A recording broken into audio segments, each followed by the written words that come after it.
Hello, hello. Very good evening, good morning, good afternoon to you, wherever you are in the world. Welcome to another live stream with me, 320 Sim Pilot. I hope you're all doing very, very well. Great to see you here.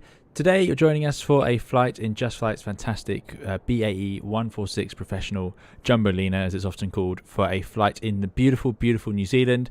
New Zealand's one of the best places for flying, obviously, in the world, and it's also represented so nicely in Microsoft Flight Simulator. So we're going to take it for a beautiful flight from here in Queenstown, where we flew to on a stream a little while back. We're going to go from Queenstown up to Wellington, where I have the scenery, a special payware scenery. I don't often have that, but today we've splashed out, so we'll be arriving there. It's a particularly spectacular scenery. And then we're going to go from Wellington up to Auckland, all being well.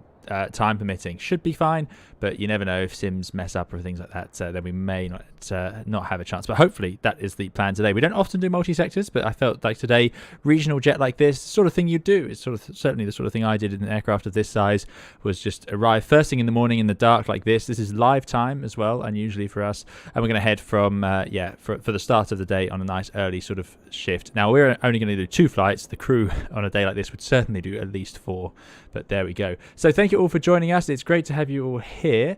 I can see thank you for the raid. So we've got a lot joining us from Flying Fabio's raid, so thank you so much for Flying Fabio, another streamer on Twitch, and a highly experienced aviator who has been very kindly streaming away on Twitch, and I'm sure a lot of you are very familiar with Flying Fabio. But thank you, Flying Fabio. Great to see you here, and thank you for bringing across the raid. It's taken us a few goes before we realised what those were, but thank you all for coming along, and I hope you have an enjoyable evening and enjoy the stream. If you do want to stick around, we'll be having a few hours of fun flying this complex but certainly unique and very interesting aircraft. We really like flying it on this channel. It's very popular. Joining us on YouTube, we've got lots of people already. So good evening to Chickpoint, Cottle, Spurious, great to have you all here. Thank you for joining us. Ed, Wild Womble, thanks for coming along to moderate as well. Trevor, great to see you. We've got Klaus, Kevo, I hope you're all doing very well. Sadly, this is not a sneak peek for the Avro, that's still not here, but we will hopefully get to see that at some point. Martin Skov, good to see you. Iglyfu, Spurious Pod, I think I said already. Nick, good to see you as well. Hayden, I hope you're all doing very well. NZQN, almost home for Hayden, yes. It's a very popular airport in Flight Sim World, of course. Joe, it's great to see you. Alex van der Paz, of course, as well. And Landigo1. Sorry if I missed anybody. There's loads of people joining us today. Lauren V, thanks for coming along to moderate as well. It's pretty early morning, but the sun is going to rise. So like I say, this is a pretty standard sort of early start for a regional pilot. But we're going to do half of it. So I'm hoping the sun will just start to rise. Chances are by the time we get going, in the best part of an hour, it'll be fine. No, we'll be quicker today. This is not the most complicated aircraft to load up and get going. Some of these more...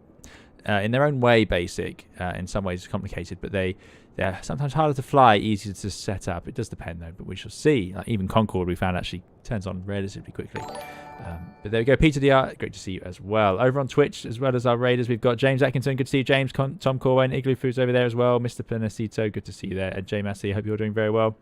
Great to see you as well. And we've got Arch Dave, Aaron, Memphis, Mephiston.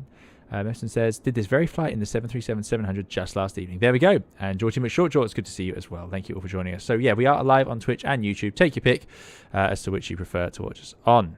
I have not tried the Super Constellation landing gear 001. I have not. I have recently fired up the DC-6 and I had a few issues with it, which I have since resolved. So I'm excited. It was problems with my controls, but there we go. Yeah, landing gear 001's name is Gold, and I don't know what's happened there. So that's an interesting one. But there we go. This is a very interesting autopilot. We're going to have good fun with it, and we shall, we shall see some interesting features of this aircraft. Now, we are also using FS Traffic, of course. This is the new payware traffic for Microsoft Flight Simulator. I did use it last stream to limited effect because of the time of day we flew around in. Now, a good thing today is this is early morning, so although our first flight, we probably won't see much traffic because you can check the flight plans departure times for the airport you're in. So the first flight from Queenstown doesn't go till 7:30, and it's about, we can see the time, I'm doing it in real time today, but it's about, look, it's not going for another hour and a bit. So it's one of these A320s, which is actually going to head up to Christchurch. Stand by.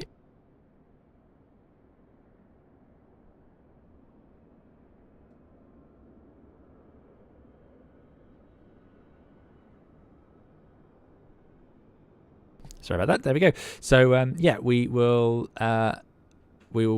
hopefully, as we get up to Wellington, we'll see a lot of traffic. Wellington is a very busy airport. So what we do have here is an EasyJet, and that's correctly modelled. And then this is a generic model because it's a Manta. So I need to work out, and I'm going to do that as soon as I can. I'm going to work out how to get the Manta liveries assigned as the default model. It might be possible. Now all the models should be assigned by FS Traffic. I'm hoping it will be possible just to get that done quite simply by just reverting the default model, but vPilot gets a bit upset. We shall see. Anyway, there's another Air New Zealand shortly heading off. Air New Zealand does actually operate this route with an A320 nonetheless, so yeah, I thought it was quite interesting, but we're going to go regional. This is the Pacific Wave livery, my favourite Air New Zealand livery. Nothing wrong with the new one, but I was a big fan of this one. Just again, it's just a 90s livery, which always reminds me of my childhood, so I used to see these coming into London. I don't think you even see Air New Zealand in London at the moment, do you? But there we go. Imogen says, I'm fairly certain FS Traffic sets the time when you load in from the menu. It doesn't update its time on the fly when you move the slider. Exactly. That's exactly what happened to us last time. So you have to set the time. If you want traffic, set the time in the simulator before you load, and then the traffic will be there according to that time. It does do local time in the simulator, but only the initial load on. It won't work if I change the time now, which is no problem for us today, but it was a problem for us in Japan because we were flying effectively, because I changed the time after loading the sim. It was basically midnight to 4 a.m. or something, when absolutely there's just nothing in the air. No surprise. Now, what we are going to do is load up FS Traffic, and we're going to tell it we're going to NZWN, confirm, and that will hopefully load up the traffic for the next part of the flight. Good stuff. So let's jump on board and get this show on the road. Now, cold and dark aeroplane, only for this sector, of course. Nice update recently. I don't know how recent it is, but the 146 is now updated, so we have a new sort of home page, which includes your OFP, which will load in from your SimBrief username, which I really, really like. So it brings in your 0 fuel weight, block fuel required, cruise altitude, distance, got your route there. So this is really handy. Saves me a lot of hassle when I'm streaming, because it means I can save my second screen for the stream as opposed to having to do other things with it. I also get METAR, which is pretty good because I couldn't even find this or get one of these to work. When was that issued? 21st at 1700. Yeah, I don't know when that's from. But yeah, it's a nice day down here in Queenstown. Summer, of course, in New Zealand, so a nice day. Anyway, that's there. If we go through here, Alex Vanderpass says 90s childhood, Captain as a youngster. Well, it depends which part of childhood. But yeah. This livery was around as I was growing up, certainly. That one is a bit newer for me. But there we go. So we can go into aircraft, and now it loads in. I don't know if it did this originally on launch, but it certainly did. I never managed to make it. Now it loads in your fuel and your weights from SimBrief. It gives it a little box, comes up saying, would you like to import? So we did, but I've added to the fuel because I don't trust the fuel. We've had variances on fuel between SimBrief and what this actually burns. So gone for a little extra fuel. We got for a total fuel of 6.8 tons, a little bit higher. There you go. The all black Air New Zealand livery is lovely. A lot of people like that one. Yeah, so I can see that. I think I'm probably rose tinted or misty eyed for this one, hence I like it. But I know that they had that. Wasn't it originally a special livery, and then they it was so popular they continued to use it. Anyway, good stuff. Right, so we can also in here go into checklists, and they've got the whole load of checklists in here, which is pretty good. Look at that, 35 items, 35 remaining progress. So landing gear down. Now, I'm not, these originating checklists tend to be similar sort of style. Weather radar is off and 15 up. Is everything off? Speed 18 up. No smoking, nav lights. Nav lights can go on. We can do that now. So we'll follow these and see. I wonder if they'll have them for the for the sort of turnaround. Anyway, we'll put the high for the nav lights, even though there's no power. Batteries 1 and 2 both on, voltage checked. There we go, batteries 1 and 2. So we can actually see the battery voltage like this on this little dial. So they're both good. Batteries on. Unfortunately, it turns off my lights, but there we go. Parking brake yellow and park. So it is in the parking position. Yep, and it's in the yellow position. So that is good. Master switches all on. Now, they're not going to get very far without some lights here. So let me see if I can do that. Forward console, aft console, console flood. That doesn't really reflect up there. So if I go here, no, wrong one. It's going to be the last one I find, isn't it? There we go. Right, so Master switches are all up here. We have the yaw dampers, autopilot, avionics systems. We can leave the ground ignition off. We'll put the brake fans to auto while I'm up here. And maybe we should leave it alone then. So that's the master switches on. Oh. Anti-skid, there we go, it does turn on. Ground ignition as required. Anti-skid on.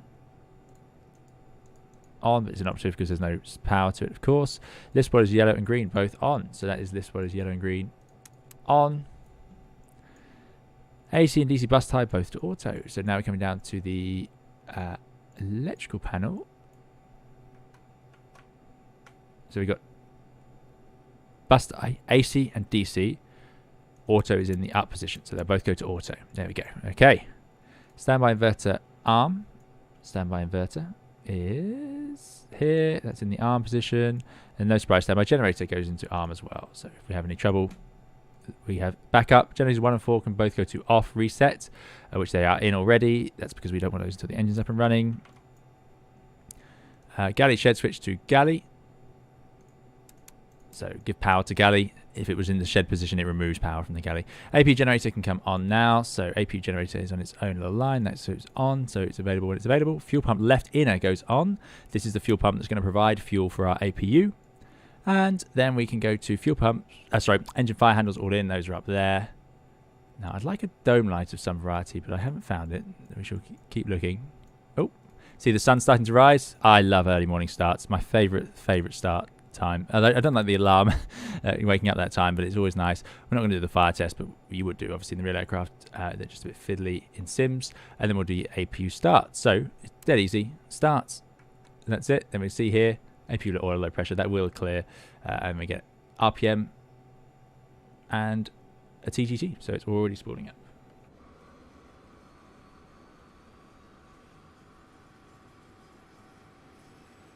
APU, by the way, pretty conventional, sits just there, and I'm pretty sure what's going on here with my view. Why can I zoom in? There we go.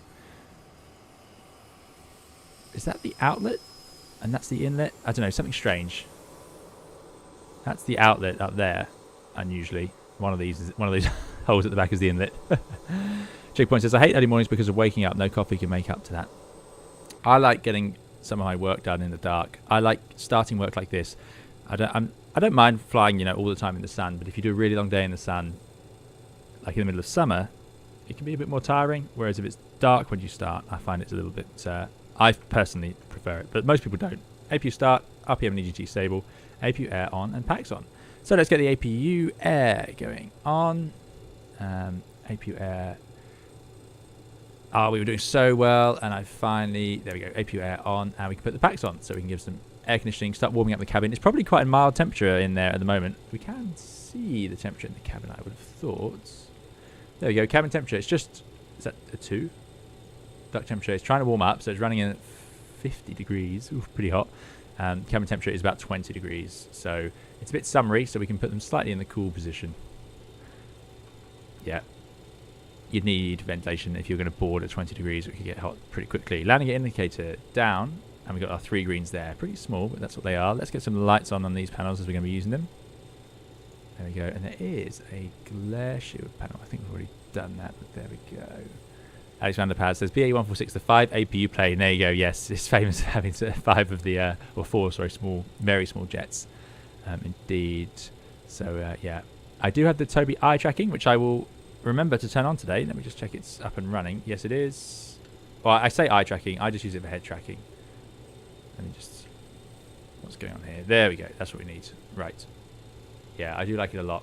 I still find it easier to use a mouse for sort of setup, because otherwise I have to hold my head so still. But the main thing is, because I'm a streamer, it's me looking left all the time at my second monitor that actually is the biggest issue here. But during taxi, I will use it during taxi. Remind me if I don't. Master warning system tested and norm. So that is this system over here. Let's get the FO's lights all on so we can actually see everything. Good. So you can push the test in. You get lots of different lights, and I'm just going to leave it pulled for the ground. Seems as many lights as I remember last time. I've probably done that wrong, but there we go. Overhead indicators tested and norm. Cabin emergency lights arm. All the lights are sort of tucked away up this panel here. So cabin emergency in the middle position to arm, and then I'm going to lock it in that position. Oh no, sorry, that lock means you can't accidentally turn it on. There we go. Okay. Done. Ground test, smoke stall, loops, speed, anti-skid, rear bay, flap and horn. So yeah, a whole load of tests. I'm not going to go through the tests because I don't actually know specifically what I'm looking for. We'll do that on the Q400s, but yeah, not in this one. DC pump on, yellow brake pressure rise checked off. So this is a bit awkward. So we go up to the hydraulic panel, we put on the DC pump, then we should see the yellow system pressure rise. So that's on.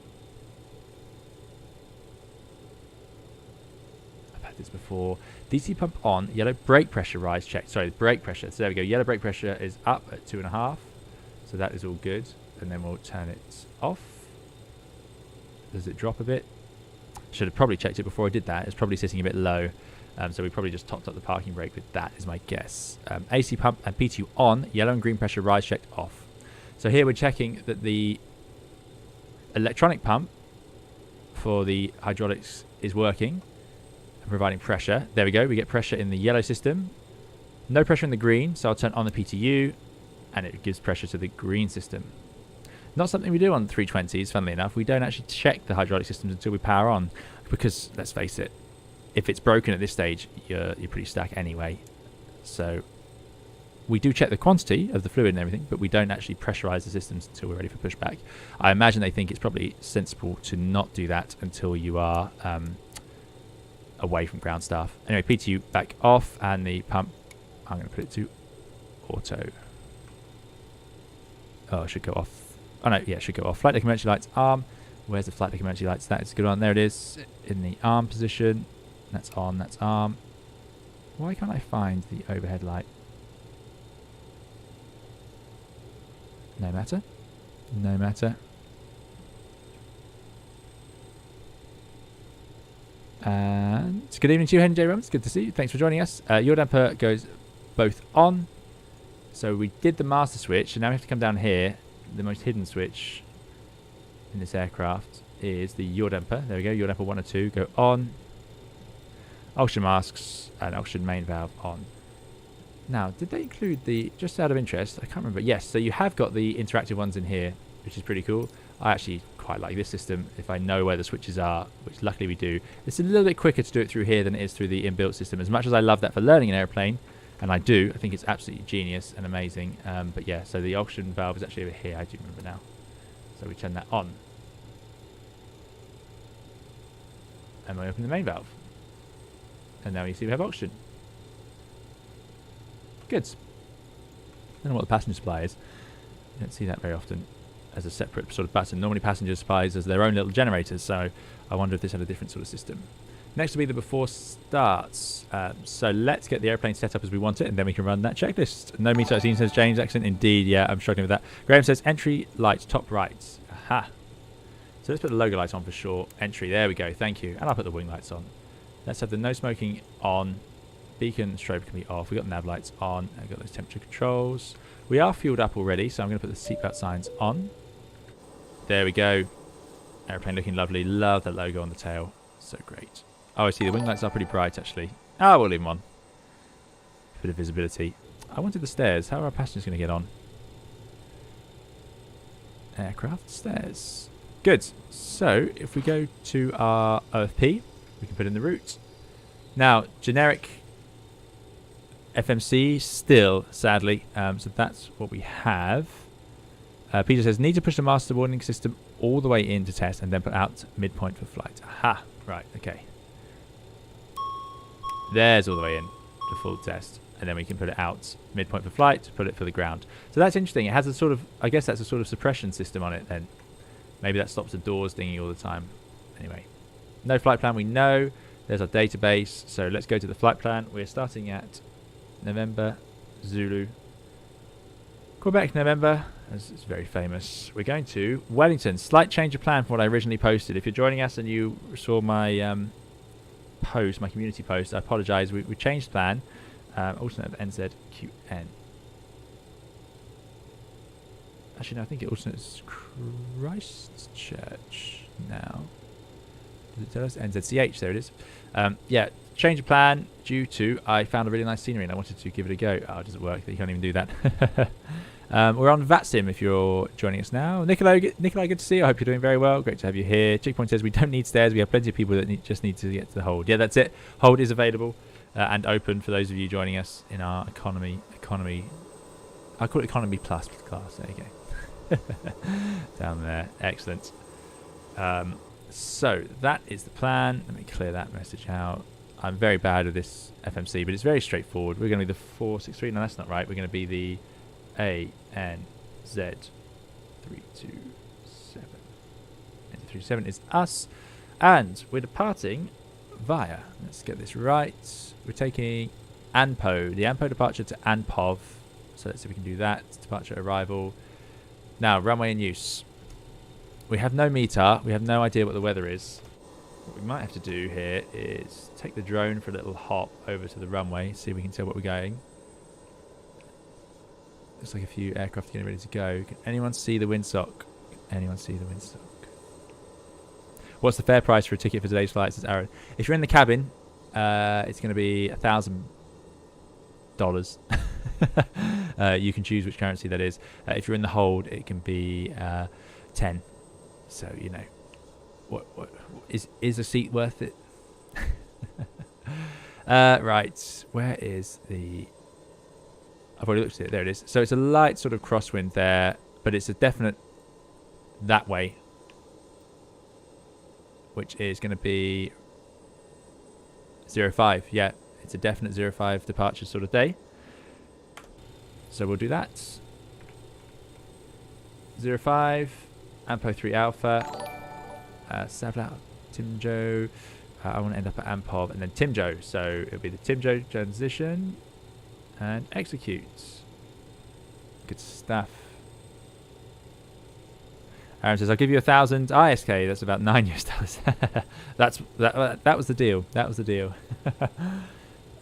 Blip, thanks for the follow, Pont as well, and Aaron, and Talking Cartoon. I hope you're all doing well. Thanks for joining us here on Twitch and YouTube.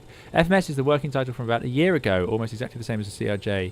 Matt, who wrote the working title, helped Aerosoft to port it. So this is a JustFlight plane, but yes, there you go. So the fact is, it allows us to do what we want to do, so I'm quite happy with it. The alternative would be an INS system, which we did have, or you can just do VOR to VOR, but I'm actually quite happy with this system. It is 05. Thanks, Stephen. That's what we use today. Evening, Russell Gaisley. Good to see you. Thanks for joining us. I'm doing well. I hope the same for you.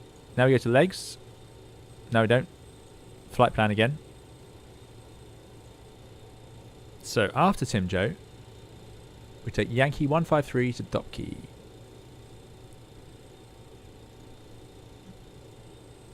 Please find it. Yes. Yes. That's such a relief. It's always heart-stopping doing this, hoping you got it right and you've updated the database. Yankee 533 Greta. Yankee 533 to Greta. Don't worry, everyone. This is the longest part. We'll be up and running in no time, and the second sector will be even quicker. Yankee 393 to Ward 6 Alpha.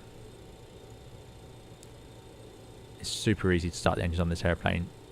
You can tell it was designed to do lots of flights. I like that. Wards, and then we're going to do arrivals. Now I don't know what we want, but there is an ILS, so let's put it in. We can probably get a weather actually for NZWN. In fact, here we go. Look at this. Let's see if this works. So that's better. Third at 1530. So there's the pressure, temperature of his wind. 01014. So that'll be 60 degrees off. RLS Zulu 16. And we'll take the wards. One of the wards. Hopefully we can change this as we go. And we'll just execute that for now. There we go. Right, so we've got a flight plan. That's pretty much all we get to put in here. All we're going to use this for is when we flick our switch from RAD to INS. We're going to use it to navigate like that, because it's not going to be INS. So we change this. It's in nav mode, but we're going to have RNAV. There we go, not RAD and nav, but there we go. RNAV system, and that is what's going to allow us to fly this ridiculous departure. Because, let's have a look at the departure I've set us up for. I like this tablet JustFlight have come up with. It's very good. So 05 out that way, but lo and behold, we're pointing right into the middle of a real mess of terrain. We're doing the 3 Alpha, not the 3 Bravo. So we get the 3 Bravo. Mr. Panisto says, sorry, Panacito says, would you fly the 747 soon? If I can get the 747 working in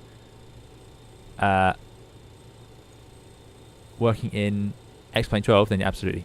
So we can't just take off and go straight out because the terrain rises to 10,000 feet MSA straight away. So we're going to actually take off, keep the speed below 195, no problem in this airplane, and then round this arc we go. It's actually 180, so sorry, we can keep the speed below 180, get above 6,500, then we can continue with the left turn around at 861. We need to be 195, and off we go. Do we have these points? Let's just check they are in. So 843, 846, 849, 852. So 843, 846, 849, 852, and then I want Lemac. It's 861. Just worth checking. 861, because this is a departure that this airplane was not designed to fly. So crucially, 180 knots as we accelerate. So I will have to try and remember to do that. Nick, indeed, we are departing from Queenstown. That's it. Easy Gamer says, interesting departure from Queenstown. Flew it last week, had a few terrain warnings. Yeah, we may get some. The terrain GPWS system in this aircraft isn't particularly, or in any flight simulator, isn't as accurate as the real ones. Also, the real ones are constantly updated with obstacles and everything, whereas this one may not be. Thirdly, airlines will have special policies if they're flying this close to terrain to deal with that, so it'll be less likely to sort of catch you out. Let's turn on our VOR navigation, although there's frankly not much we're going to use because this is an RNAV departure. That's all we get to do. We are climbing up to Tim Joe, it's 250. We need to be above 6.5 at Lemax, 6 at 849. If we have an engine failure, we are going to continue around the turn and then head out into the bay. That's our only plan here. So back over the airfield and out to the bay, sort of southwesterly heading. I'm going to put a stop altitude initially of 18,000. That's the last above one. If you look here, it's got different above, but I would imagine you'd get cleared for a specific one. Transition altitude of 11. So we'll drag this over to... No, not that high. How does this work? 18. I'm not going to do the ALTAR, but I'll need to do that when we get in the air and start using the autopilot. You can see it says RNAV on here, so that's good news. So the first waypoint is our 2 waypoint. We'll taxi out and we'll have this on the page so I can see that it's going to go there, and then we'll get the RNAV following in. Good. Fuel, we have the fuel we wanted. We've got just over 3 tons in the main tanks, empty inner tanks. We've got over 6 tons. Required was about 5.7, so we should have extra fuel for what we're going to do, which means our weight's going to be accurate. And I'm going to take off flap 18. I'm hoping will work on this runway, given that it's quite a... It's not a super short runway, but it'd be better if we had the lower flap setting once we get up into the air. It would really help out our climb gradient. So there we go. Kirill, thank you so much, Kirill Timofeev, for the €20 super chat. It's incredibly generous, Kirill. Thank you so much. Thanks for being you with a bit of the pair in the mirror. Thank you so much, Kirill. Really, really appreciate it. Very kind of you, and thank you so much for supporting the channel. Really, really appreciate it. I hope you're doing very well, and thank you so much for joining us today. Thank you for supporting the channel. And if you ever met anything you want to say, do let me know. But yeah, really appreciate it. Here's a description, by the way, from Streamlabs. Pair character looking at himself in the mirror saying, thanks for being you, with hearts popping out of his eyes. Thank you so much. Really, really appreciate it. Lauren V says, do we have the capability to fly the RMP arc departure, or do we need to use the one with the visual procedure to join an RNAV tracks? We're going to do the full-on arcs. Remember, we're qualified to do everything. That's how... actually, no, this is we're not managed today, we're ready to do this, but yeah, we're going to see how it goes. So that should be good. The old... We still have this problem with the FS traffic aircraft being incredibly loud. Good. Right, anyway, that is loaded. The yaw dampers on transponder is just set at 7,000. There's no air traffic here at the moment. We aren't using any nav aids. The throttles are at fuel off. The fuel switches are built in here, so that's fine. And we've done our weights for a flap 18 takeoff. We'll just set the bugs. I'm also going to maybe power this on in a minute. I don't think we need to do that just yet. I'm a Rocket Man says, do you mainly stream on YouTube? Can't see a subscribe link on Twitch channel. Exactly, yeah. We stream on both, but you are welcome to follow us on either that you like, but you can't subscribe on Twitch because I'm not a partner or affiliated, as it were. I'm not allowed to stream live on both at the same time. So that's where we are with that at the moment. But thank you for looking to do it. The traffic add-on as that is FS traffic from JustFlight. Right, I think it's time we do the checklists. So let's get back to that. 4 starts, departure briefing complete. VHF radios are all on. Brake pressure above 2.5. It is. It's at 3. Hydraulics all off. Hydraulics are off. PTU's off. Pump is going off. I see. It's been running in the background. There you go. They are off. Fuel sensor transfer to auto. Sensor transfer tank auto. We haven't got any fuel in that tank anyway. Ice detect can go on. That is over here. We put ice detect on. Then we leave it guarded. Fasten seat belts we've done. Fuel quantity we've checked. Flight data recorder. Altimeters set. Crossjet. Let's just do that now. As we don't notice. 1015 seems to be the QNH. Op reset we've done. TMS and 1 speeds check bugs and set. So we do that now. So we're going to power it on. We tell it the outside air temperature, which I think is 19, which I think is correct from what I saw earlier. And we know that the cabin temperature is about 20. There is an outside air temperature gauge. There we go, about 20 degrees. There we go, so 19. And then I'm going to tell it to take off, please. And it gives us the percentage we can go to, M1 92.9. So this is not an auto throttle system, but by turning it on and telling it we're going to take off and telling it the temperature, it can set the takeoff thrust. It's basically a calculator or a table. And then as I drive the throttles forward, it will actually have a little motor that can get them in the right position. The blue arrow up is signifying that I need to move the throttles forward to engage that motor. It can only move it within a few percent of where I leave the throttle levers. So it's telling me to put them there myself, and then it will move them. So that's the plan here. I am looking forward to the RJ. I wonder what's going to be different. I don't know much about the RJ, so I'll be curious to see how that changes compared to this aircraft. We're also going to put 1228 on our nav 1, so let's put the radios on.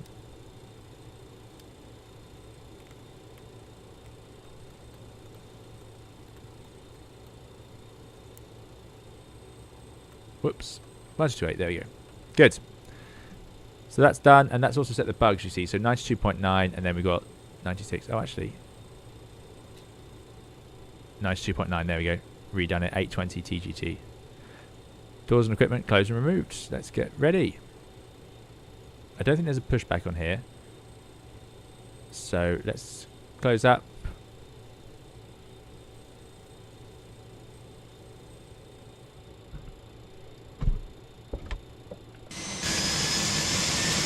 It's getting busy. There goes the Air New Zealand. We've been here that long. FS traffic. Working away. What's going on with the stairs? There is a reason for this, and I don't remember what it is. There's something we've got to do. We have to provide hydraulics. That's it. So it can't close the door. So if I put the pump to auto, the stairs are hydraulically powered. There we go.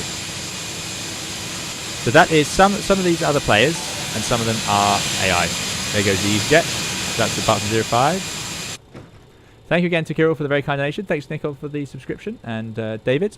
And now we can close the forward passengers, and I'll leave the... Hey, they got a little PA as well. How good's that? Ha! Excellent, excellent. Now I'm going to move off this page because I don't want to accidentally click the wrong thing. Doors of equipment closed and removed. That's done. Next is engine starting. So drag that up. Good. Right. We're going to push back and start. It's pretty straightforward. So...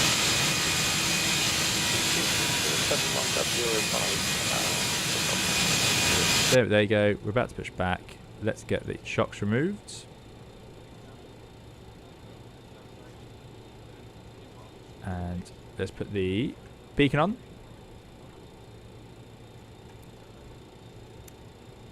Get the transponder to transponder. Throttles are at fueled off. We're ready to go. Queenstown traffic, New Zealand 327, pushing back from stand 4. I think it's 4. There we go. Off we go. Excellent, excellent, excellent. Off on a mission. Nice to see our rear speed brake still sort of hanging open a little bit.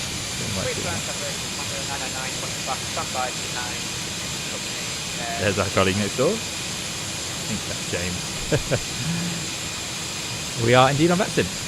Sadly, no controllers, but that's of course because it's very early in the morning in New Zealand. I can't imagine anyone wants to get up to control at this time of day on that sim, but there we go. Right, let's get the engines up and running. So, beacon light, PAX and APU air need to all go off. So, PAX off and APU air off. We don't want to supply those while we're starting engines. Engine anti-ice all on. This is to do with moderating the, I think it's to help the engines get through flow. TMS has to go off at this stage, presumably in case. Now we'll stop the pushback because I think that's far enough. Yep. Parking brake is on. Engine start power norm, which it is indeed in norm in the middle position. And then we can go master switch on, start 4, and then it goes 4, 3. Looks like it goes 4, 3, 2, 1. So we can do that. 4, start master on, engine start. Big power transfer. We want N2 of 10%. So engine number 4, N1, N2, 10%.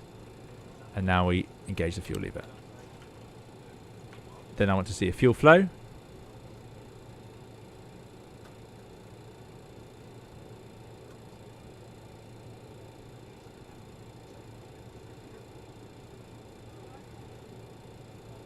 Why am I not getting fuel flow? What have I done wrong? Does it need the pump on? I think it needs the pump on. I've missed the pumps. Somewhere in the checklist.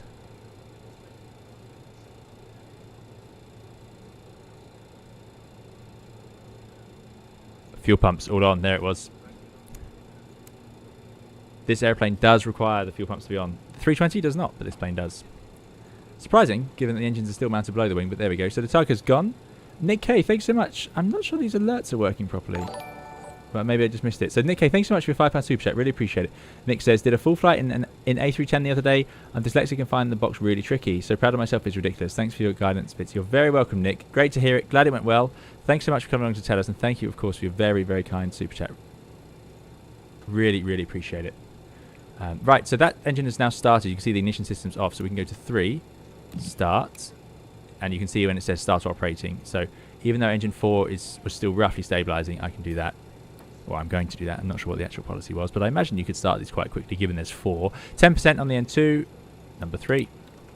And then we should get fuel flow. There we go, slight fuel flow.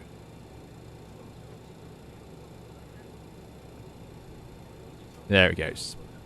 But yeah, thanks so much, Nick. Really appreciate it. And I'm glad you had a good time in the A310. I really like the A310.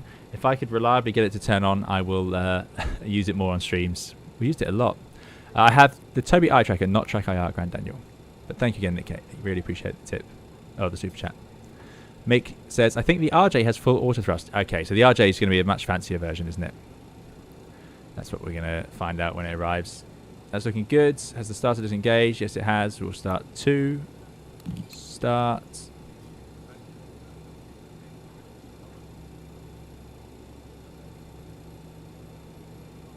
They are quite slow to accelerate. 10%. Fuel.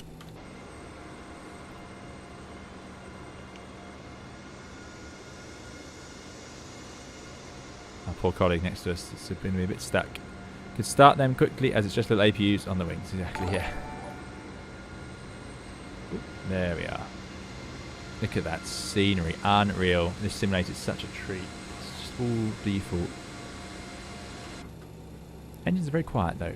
I suppose it's probably true of the real one. See, it still says start operating, so I certainly can't use that again. Twisted, good to see you. Thanks for joining us. Spirit says, Virus says, yes, pump's got to be on. Yeah, there we go. Right, number 1.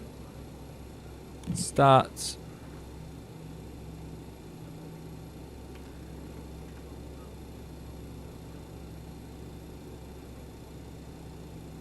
%.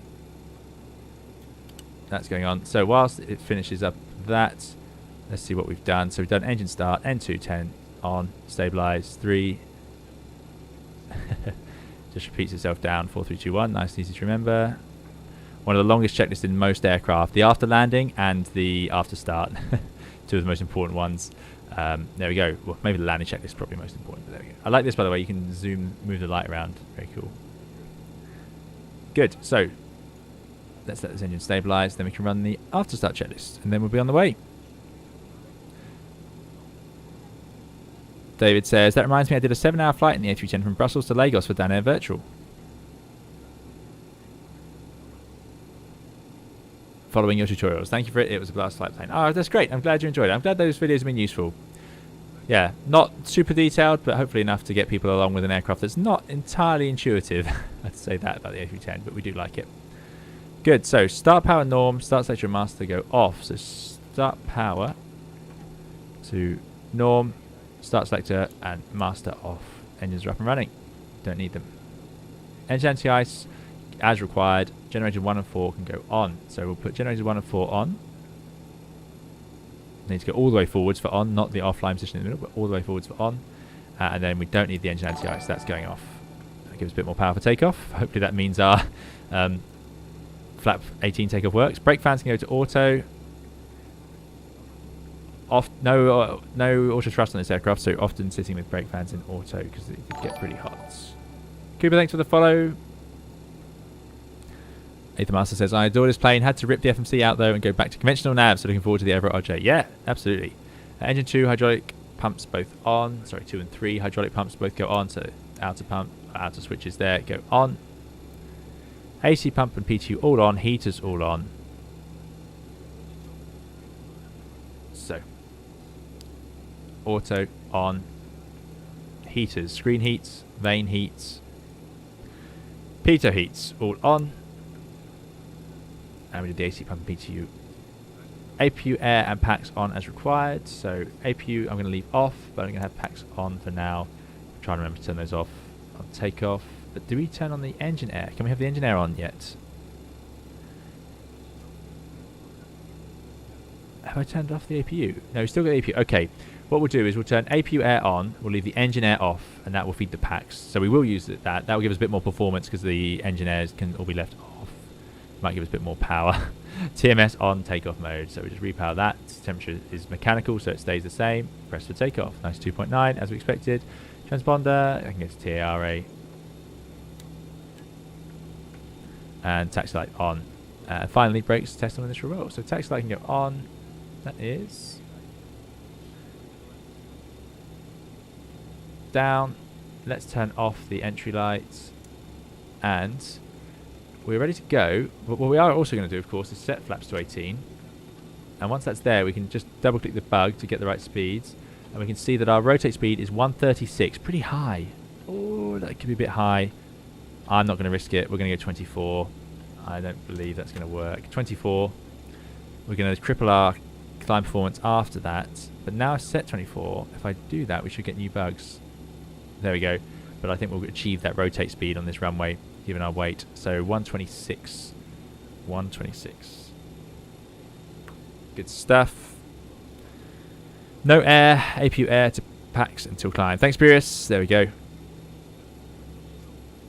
Spurious says, I think that's probably it, Nick. Wing slope down. Probably need the pumps. Good point. Yeah, very good point. Interesting. Right. Queenstown traffic, New Zealand 327, taxiing runway 05. We'll go out behind our colleague here.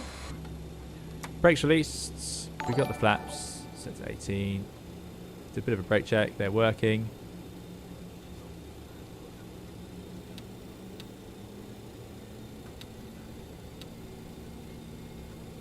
Bit of differential thrust for what it's worth. Really doesn't matter that much on these heavy jets. They are not quite the same as taxiing around the Mosquito. Mainly because the way the wheels are set up, they sort of just track straight anyway, unless you've got a cast-free nose wheel. Spirit says, click the CG on the iPad to set takeoff trims. Aha, thank you. So we'll go to aircraft. There we go. Takeoff trim set. Thank you.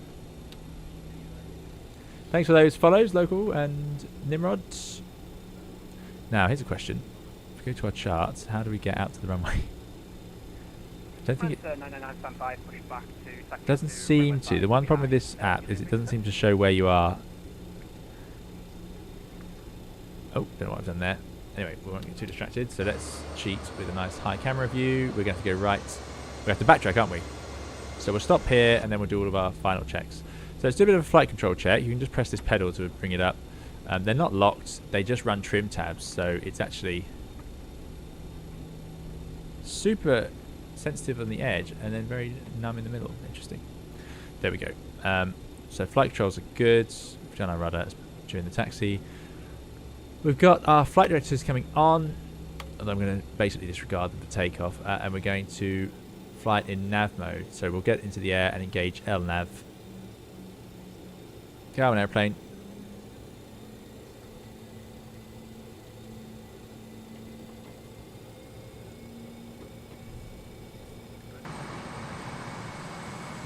Is it uphill here? Yes, it is. Beautiful scenery though. If we can get up this hill. This flight is pretty short. This flight is, I can tell you in just a moment, it's not so long. I reckon we can go a bit faster as well, hence I've taken a bit of extra fuel. I think it's going to be under an hour is my hope, or about an hour. Short hop. Right, brakes set. We've done the FP. That's not what I wanted. I wanted the checklists. Before takeoff checklists. Brakes checked yellow, flaps selected, and we have 24. Flight instruments checked, flight directors on as required, trims checked, set. They are set, trim in the middle, just about in the green, and in the middle for the ailerons. Config tested. Where is the takeoff config on this aircraft?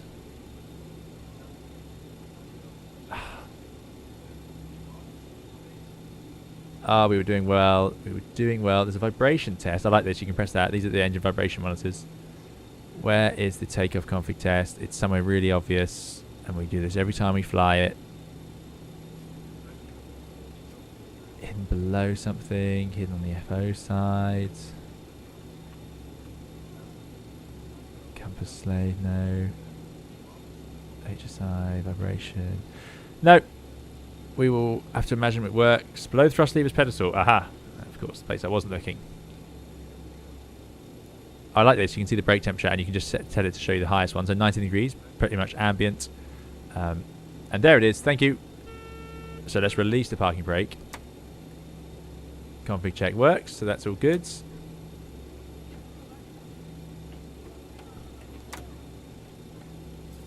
There we go. Brake reset. Thank you very much. Config. Continuous ignition A and B. On, so that's just all the ignition systems running. Automatic on the A320. Weather radar, not going to use. Landing and strobe lights can go all on. TMS mode, takeoff mode. So landing and strobes on up here. So strobe lights on. And landing lights, just put everything on. Runway exit lights will have those. And that's all good. And the TMS now goes into the middle position for takeoff. Good. Thanks for your help, everyone. You should push that FO out of the plane. They're just sitting there increasing the weight. Yeah, I'm not sure how... I think you can actually get rid of them in the EFB, but there we go. I'm sure they're being very useful for us today. TMS on, takeoff mode, flight controls unlocked and free, master warning system checked. That's it. Next one is after takeoff. Fantastic. So we're ready to go. Queenstown traffic, New Zealand 327, lining up, backtracking and taking off from 05 with a left turn out. All clear. All clear. Sun's just rising on the hills. Perfect. We all know what the ground looks like. That is just beautiful, isn't it? This is where the simulator comes into its own. Excellent. Brown says, great to see a 146 simulated. I actually work for BAE Systems, formerly British Aerospace. Very cool. Yeah. Thanks for joining us today. Hopefully we can do the aircraft justice. Let's get the drone camera. I guess, is that a ski run?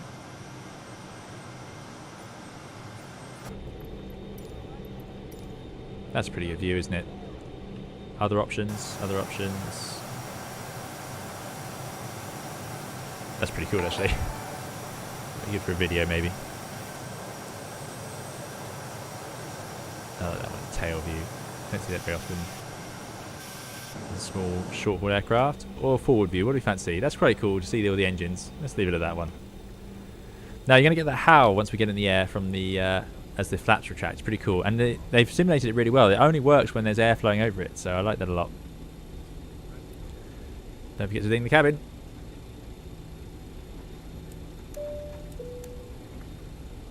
And I think we could do that in here as well. Cabin crew, please take your seats for takeoff. That's great. JustFlight really put just some extra polish into this one. The answer is I do wish I could get excited about all the dials. I can't. Fair enough. Oh, this is going to be beautiful. This is exactly what I wanted. I was hoping it would look like this. So what? Just before we go, I'm going to check the modes. I'm also going to use every inch of the runway. Not because I think we're going to run out of runway, but because I want to make sure we have enough performance once we are in the air. And what I haven't used, of course, is the head tracking. So let's do that.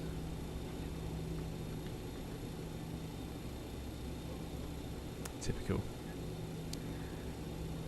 Okay. Let's get ourselves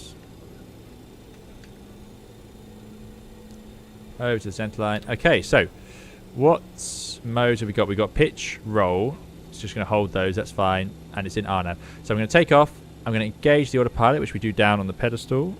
My microphone is blocking my eye tracking view, but there we go. Autopilot there. Or head tracking, I should say. We've got 18,000, which I'm going to arm outside now if I can. We can. And we'll just put it into LNAV and IAS. So I'm going to take off and then accelerate. The co-pilot actually called out the speeds as well, but we need to keep it below 180 initially. So I think we'll have to stay at the first stage of flap. We shall see if he asks us to retract it. Good. Okay. Let's go. So, all clear. Looking forward to this one. Let's take off. So, stabilising the engines. A little bit of forward pressure on the old yoke.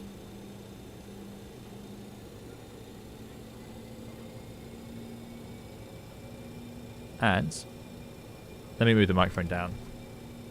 There we go. TMS set to take off. Brakes released. Thrust set forward. Looking for it to go to 92.9. See those blue arrows disappear as it now will command them into the right position. Let's get going. Co-pilot should call out V1 and rotate for us. You see, it's quite slow to accelerate. It's not a powerful machine. Power set, N1 G. It's 92.9. Speed alive, both sides. 80 knots cross check. Pretty sure the 320 gets off the line quicker, especially the NEOs. I'm glad we have extra flap out now.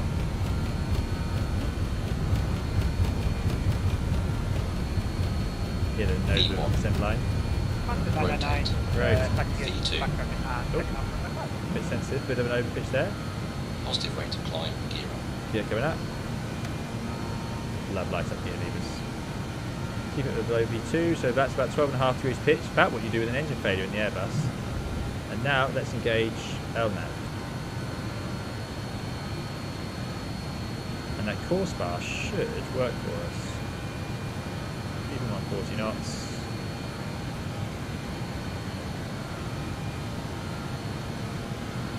Zoom out a bit, that'll help me. Oh, there we go. That's it. Beautiful. Stunning terrain. Sun rising. Love it. Now, if I'd loaded up Navigraph charts, we'd be able to see where we were and where we should turn. V2 plus 10. Safe flight speed. Select flap 18. Flap 18. Okay, so we can go in one stage. There's our turn. Wow, you do get close to some of this terrain. Look at that. Yikes. Just keep climbing. I'm going to turn just outside that. So what I'm going to do now is go yes, and then autopilot. There we go. So now it should hold that speed of about 160, which is perfectly good speed for what we're doing until we round all the turns. I'm going to leave the flaps out at 18. That should work out nicely. There's the next turn.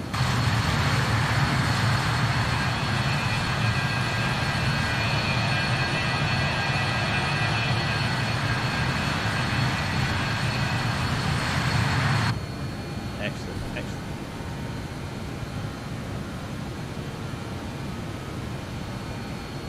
Yeah, the eye tracker is handy, and if you're not streaming with a microphone, it's much more reliable than it is for me.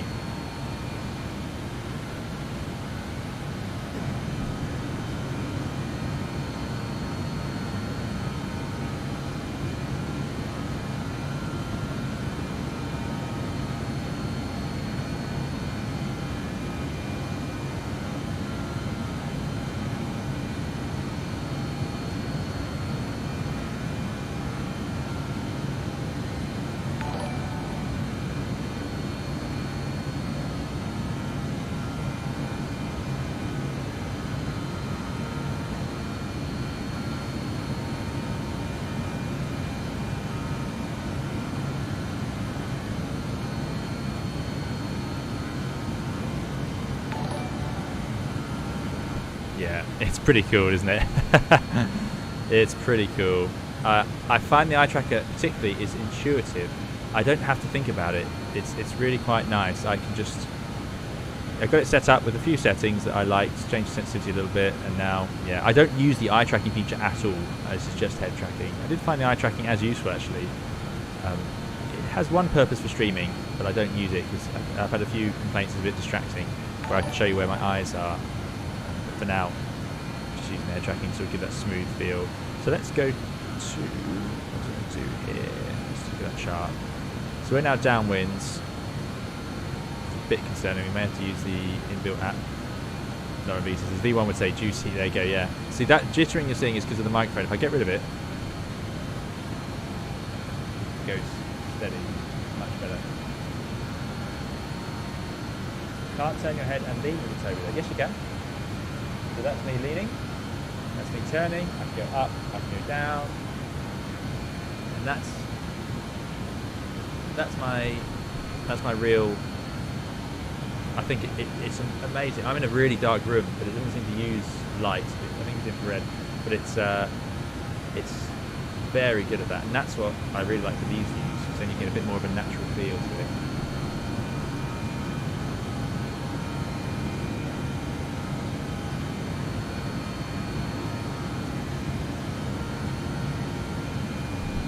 Doing well though.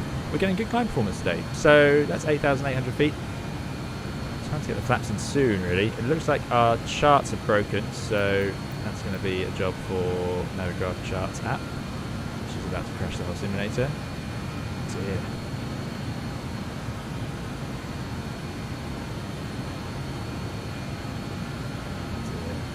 Oh dear. It's making me very nervous. There we go. That's where we are. So we are able to accelerate 195 knots. We've done. So to accelerate, it's going to be an interesting one.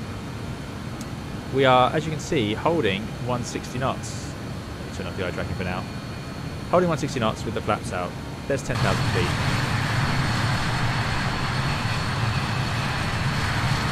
So we're above the MSA now for this area. So to accelerate, I'm going to press the sync button, which is going to effectively remove the autopilot, and then I can lower the nose gently whilst following the flight director for LNAV. Now I don't want to descend, so I'm just lowering the nose, there we go, and I'll let the speed build up. Our co-pilot will shout out when it's time to raise the flaps, so I'm going to go to 5 degrees pitch. And we're just flying manually now. I can trim, and the airplane accelerates. I'm going to keep it at 5 degrees, whilst following that lateral flight director, but just ignoring the pitch one. I'm in sync mode now, so it's effectively control wheel steering. I've taken over from the autopilot, and I'm going to re-engage the autopilot at the speed that I want it to fly at. So we're going to accelerate to the 250 now, really. It's going to take a while. The problem is those flaps are dragging us back. Let's go 2.5 degrees pitch, 500 feet per minute. VFTO, safe height speed, select flaps. That's up. We should get that HOW now, I'm hoping.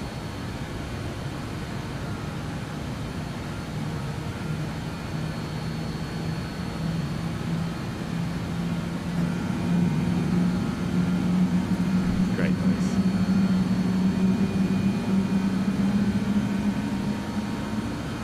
Very cool. Oh, don't descend, thank you. There you go, up to 220. We also need to bring the thrust back. I've left the takeoff thrust a bit long here. So I'm going to go to TGT, and that's going to reduce power to the 820 climb TGT.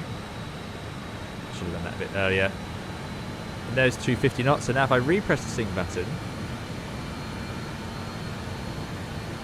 sure it actually gets to 250. This is a slow machine. Now I press the sync button, it's going to re-engage IS and hopefully hold the new 250 knot speed for us, and keep it at 820 on the TGT. 90% and 1. Good stuff.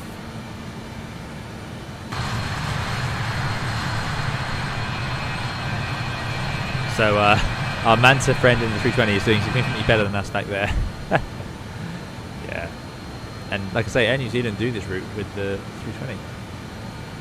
And he says James probably has much better climb performance in the MSFS. Yeah, I think James certainly does. Nicholas says I use the hat tracker. It works for me better than the one that connects to the side of the headset. There you go. Everyone's got different, different systems.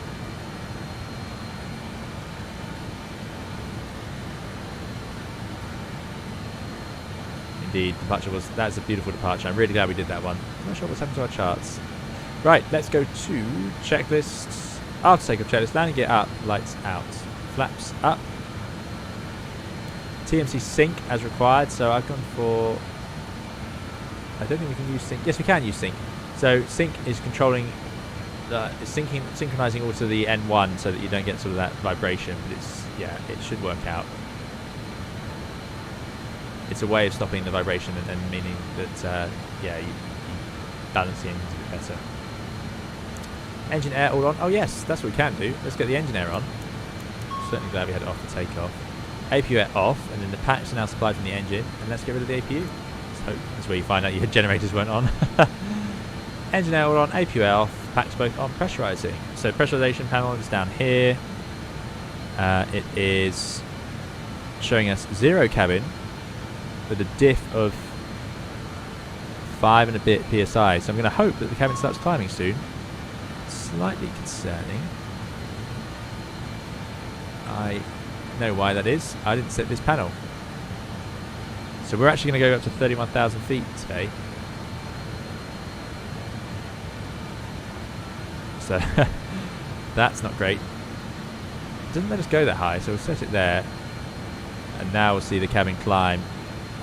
This may become a problem, we'll see, because we've got a super high diff, 6 psi already, which means that we might struggle, or we might find that the cabin rate goes very high as it tries to catch up. That is entirely my fault for not setting that system up properly. It's not automatic on this, like it would be on the 320. Climb altimeters, of course. That's why we do checklists. Go to standards. It won't work yet. Let's put in the window what we're going to, which is 31,000. Still got out arm, which was never a good system. I don't know why we have it, but there we go. Out arm. P2 and AC pump can both go off. So these are the backup hydraulics. We don't want to wear them out. So off, off. And the systems are being run from their respective engines. APU stop. Fasten seatbelts as required. Lights as required. So landing lights can go off. Runway exit lights off. Fasten seatbelts off. That's quite good. This is nice design, by the way. This is very thoughtful. Seatbelts, landing lights, runway lights, windscreen wipers, just there, right in reach. And yet they've hidden the other lights up there that they don't think you're going to fiddle with. Quite clever. They sort of got that right. So we're in out mode. Out is armed, sorry, in white. We've got IAS mode for 250 knots, which is working out. Going in lateral nav, and we are en route. You can actually see that from here. We are going to, what point are we going to? Let's get rid of that yoke. At 4. So I'm a little surprised we can't see ourselves on the chart. A bit concerning.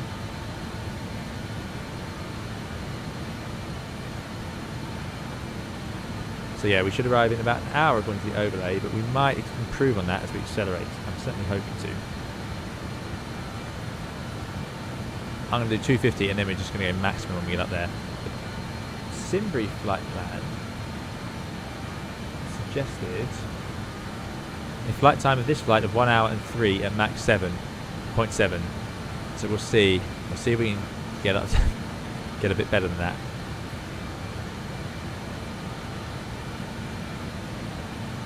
Toby says, hello, I'm new to flight sims. I've flown for about 30 hours in Microsoft Flight Simulator. I've always been fascinated by aviation. I've only recently been able to get a decent computer to run Microsoft Flight Simulator. Well done for getting the computer, getting it sorted, and enjoy. The whole world of flight sim awaits. And it's literally the whole world. It's quite remarkable.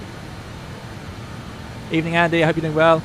I saw your picture, Andy, of what you're up to last time. It's I still can't imagine doing that every day. Fantastic, absolutely fantastic.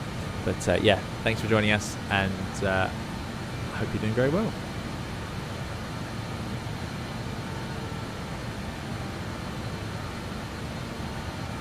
It's a bit like a steampunk check, says Leanne. Yeah, exactly. That's a good way to put it. That is a good way to put it. There's no VNAV path for Pushback, none at all. SWS and FSER reborn are collaborating on the 727-200 Microsoft Flight Simulator.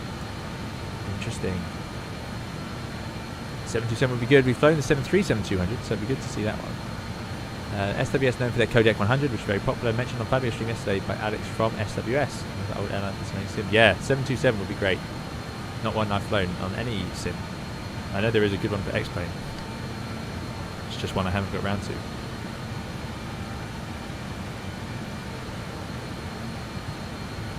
I'm a Rocket Man says, dark question, which you may be able to answer as a pilot. Why is it passenger jets are getting slower? I get the fuel efficiency, but could they not charge a few pound extra per person and up the throttles a bit, shave off 30-45 minutes? So it really depends. Fuel costs would be a big factor in that. So how's the camera doing? Yeah, still climbing slowly, but we're climbing slowly, to be fair. 1,000 feet a minute.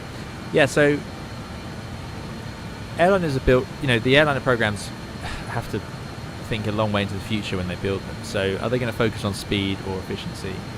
And airlines are unusual. Most businesses, staff is the biggest cost, whereas airlines is fuel.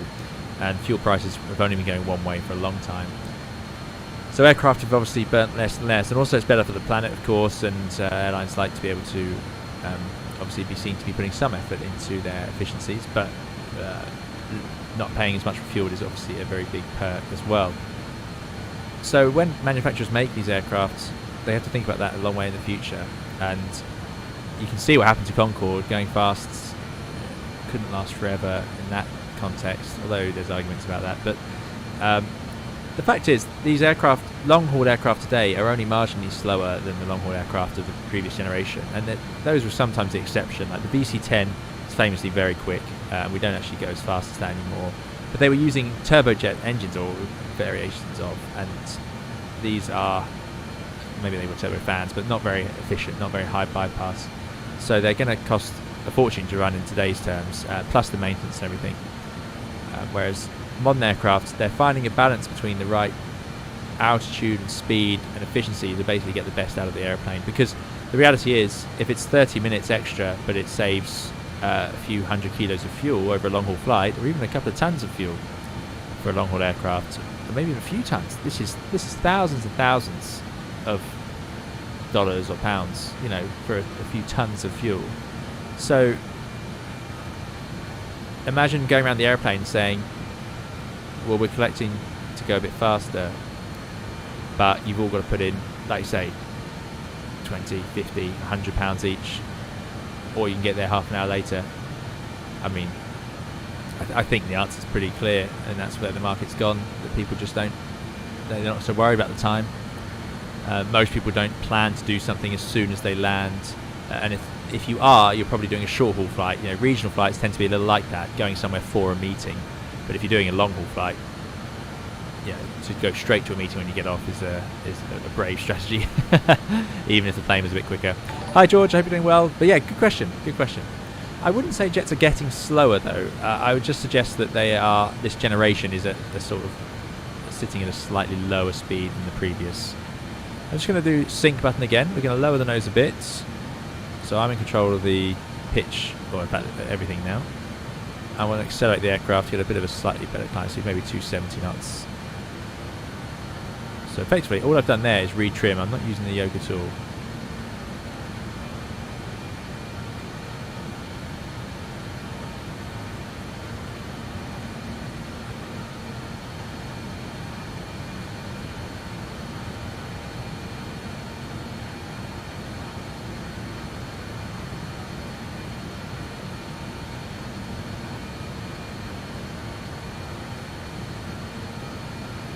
A bit faster, please.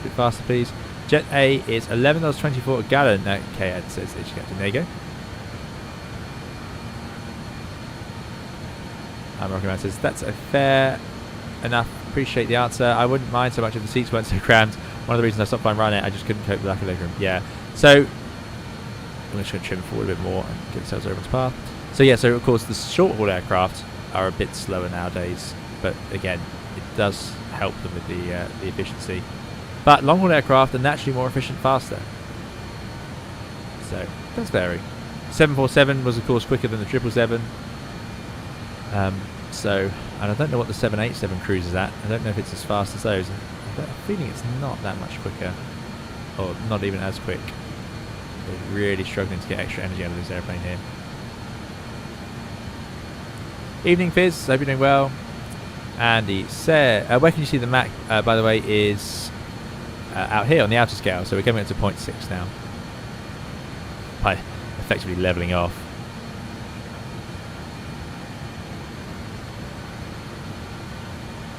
Go on, a bit more, bit more.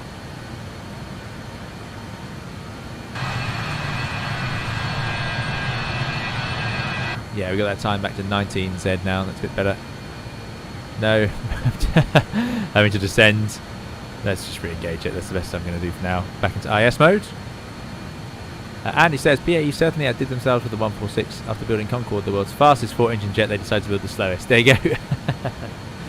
Yeah, and that's why you see some lineage of Airbus from in the Concorde as well as in this things like the yellow-green hydraulic system.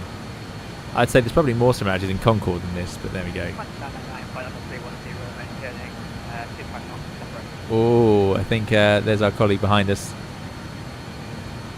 Can't see him on the TCAS. It would appear he's doing considerably better than us. This is already at this cruising level. This, by the way, is here to say that this aircraft is capable of Cat 2 landings. So this aircraft would be capable of Cat 2 and Cat 1. If there's any reason it couldn't do Cat 2, this would be changed to Cat 1. It would be an amber or red. That was the system that we had on the Dash 8 as well. The Airbus will tell you very clearly what it's capable of, and very often it's the full whack.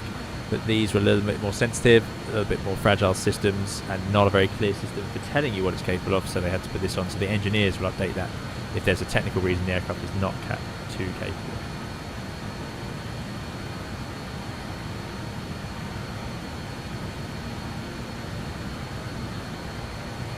Lauren says, older long-haul aircraft being much faster is a bit of a deception. Turbojet aircraft get their best efficiency near full throttle between 27 and 300. Modern fans are most efficient high. At lower thrust settings, M1 is going to be in the 80s or even high 70s versus high 90s. There you go. Graham said, flew the 146 from Inverness to Addison, Norway the other night. Fantastic scenery and approach, maybe an idea for future.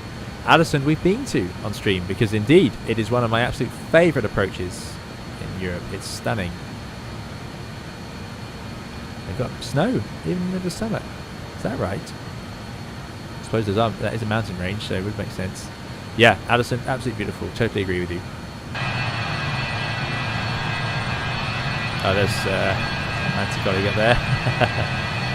Considerably further away. There we go. Yeah, we do better go on to standards. 103. Thank you very much. Thanks, Peter. Easy Gamer says, Concorde no longer makes sense. Less need for transatlantic executive travel. They can do the deal by Zoom now. Indeed, although I would argue traffic volume after the pandemic shows that people don't want to do that, or a lot of people don't want to do that if they can avoid it.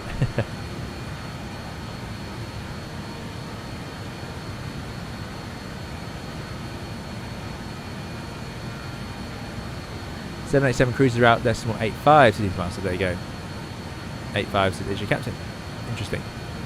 So 747 I think was up at 89, something like that. 747 very quick, but again, burnt more fuel. Retired now for that reason. A350 and 78 both do 85. Okay, so what does a 777 cruise at? Does anyone know? Haven't had the 777 in a sim for years. I don't think I've ever flown a 777 in any sim.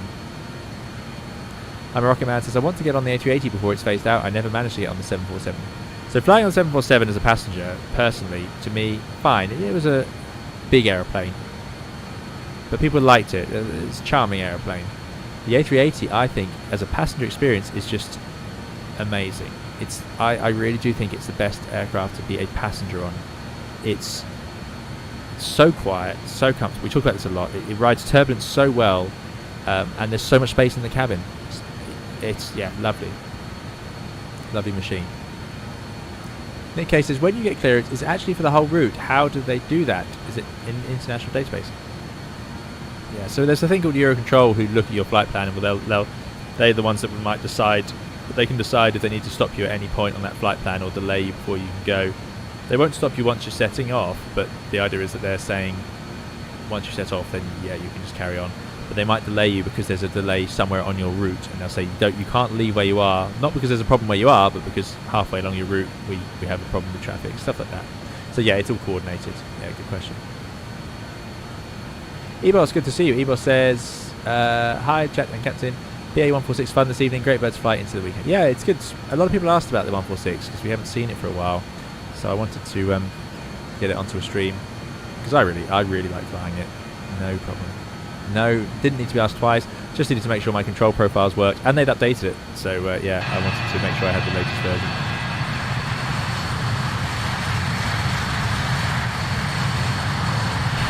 Still the worst spot view I've ever seen in a simulator. So disappointing. Peter Green says, is transponder set to TAR8? Yes, it is. So I don't know why. I think James is too far above us. This airplane was used by quite a few airlines, but again, mostly regional. It's just a little bit slow. In America, they didn't tend to take to this design because American regional flying is much further. I mean, a Dash 8 is as quick as this, basically. It burns a lot less fuel. two turboprop engines. 777's about 0.87. Pretty quick then.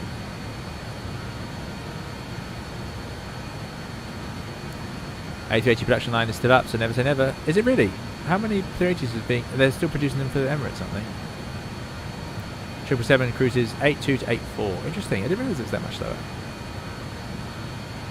Ryan's asking, do you switch aircraft when you fly your routes, or are you in the same one for all the travels that day?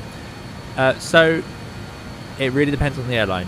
In some airlines, especially sort of regional flying like this, you'll get in your aircraft and you'll go and you'll do your flights that day if you're doing 4 flights. If you're doing sort of short haul European and you're only going to do 2 flights, like you're flying a long route, London down to a holiday destination or something, then you're just going to stick with that plane, aren't you, because you're taking it there and back. If you're doing more than 2 flights in the day, then it's anyone's guess, but you can just as easily swap airplanes as you can stay on the same one. So yeah, really depends, but not uncommon to swap airplanes. Nothing unusual about that for pilots. And you can even swap types. If your fleet had the 146 200s, 300s and 100s, we're in the 300 today, the big one, but you could just get off this and go and fly the 100 next. Wouldn't be a surprise. That Serious Spider says, good to see you by the way. The Serious Spider says, I'm going to Seattle soon and I saw they have a 787 in the Museum of Flight. That makes me feel old. 787, it's over a decade old now in terms of in service. It's been in service for longer than that. So yeah, some of them, you can see them around, starting to get a little bit faded. Which makes me feel old as well. Peter says, flew the 350 for the first time 2 weeks ago, loved it, but still prefer the 380. I'd agree with that. I would agree with that. Hero Team says, since you're a real pilot, can I ask, was it hard learning how to fly in the beginning of your training? No. It's a challenge, but there's nothing wrong with it being hard. Personally, I didn't find it hard. I was too overwhelmingly excited about everything. Everything I read, everything I was thinking and doing, and all my free time was in Flight Simulator, and it was just... if it was hard, I didn't notice, put it that way. I was too obsessed. It was just absolutely all I could think about and love to do. And if I could go for a flying lesson, and then that's all I could think or talk about until my next one. But there were hard times. There were things that were more difficult. General navigation, for a start. So when you get into the theory, that can be tricky. The day-to-day flying, doing stalls and circuits and landings and that, I just always loved all that. Just a treat. I'm a Rocket Man says, we're planning on going to Japan next year, so I may try actively to seek out an A380 flight. I'll fly on anything other than the 737 MAX, but prefer Airbus. I was surprised how quite easy the Airbuses are compared to Ryanair 737, especially during takeoff. So the 320 is obviously a newer design, we all know that, than the 737 fuselage. The 737 MAX, I've been a passenger on one, and it just felt like any other 737 to me, even had the similar interior to all the NGs. Richard Darsley says, much prefer to be on a 320 than 737. That's it. You're my sort of person. My people. Ethan Master says, I think most people are just scared of the 146 because it doesn't have any screens. Yeah, it's... Even when I started flying and I'd see pictures of people who'd flown these older aircraft, I'd always look at this and go, how could you get by just with that as an artificial horizon, not a full EFIS screen, just the blue ball. But it's just, you just get used to it. We are barely climbing. Ah, there we go. You can see our colleague there. Must be right back on stall speed. What are we doing? We're doing decimal 7.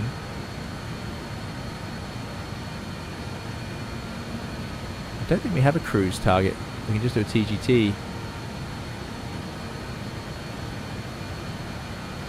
Cabin's leveled off now at 8,000 feet, so that's fine. So the cabin did catch up in the end. That's good news.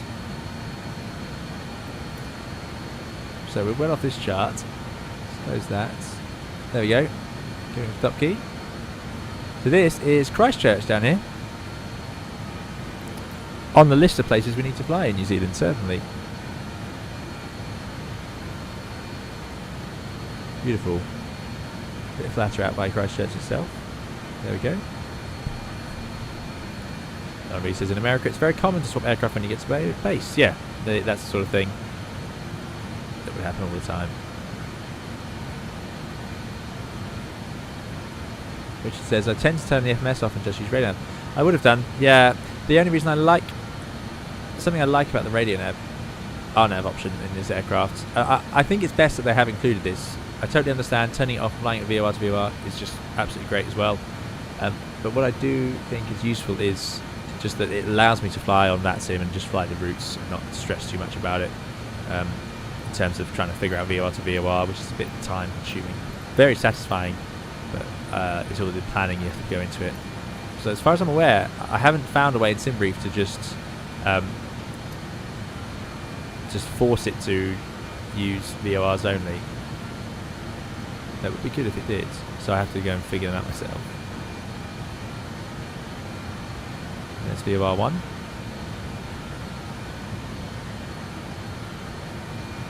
I'm pointing at it. It does have a DME 153.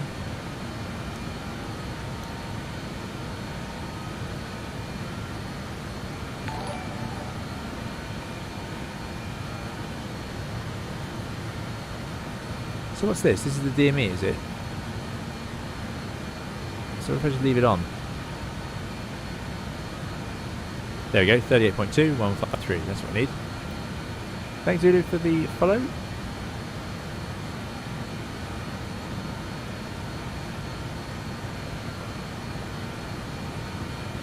I'm Rocket Man says, I was on an EasyJet Airbus last year from Greece and there was a load of vapour in the cabin coming from the AC, which is something I've never seen before on a plane. Yeah, very normal in the 320. The reason is the 320 has very good air conditioning. It's very powerful and it has no trouble cooling down the cabin on one pack or both packs, and just with one APU bleed. You don't need to wait for the engines to get started or anything. It would just cool itself down nicely. The result is, if there's lots of humidity in the air, as you cool that air down, lots of water appears in it. And there are condensers to take that out, hence air conditioning, but it doesn't always manage all of it, especially in the very hot and humid situations. So then you see the vapour. Some people worry about it, but it's totally normal. It's and you'll see it coming out all of the vents in the aircraft. And yeah, it's quite impressive sometimes when it's very humid. We're almost there. Yeah, decimal 7 is going to be pretty much all we're allowed to go to here. Richard says that could easily be maintenance. The 146 was fairly notorious for cabin fumes. Indeed, it was. Noah says, I dispatched the Embraer 145. Speaking of speed versus efficiency, due to the short haul nature of our flights, our flight planning software always plans on max speed cruise. Interesting. Yeah, there you go. Rocket Man says, with regards to that vapor, it was in the cruise 2. Sorry, in the climb 2. Yeah, it could be lower levels.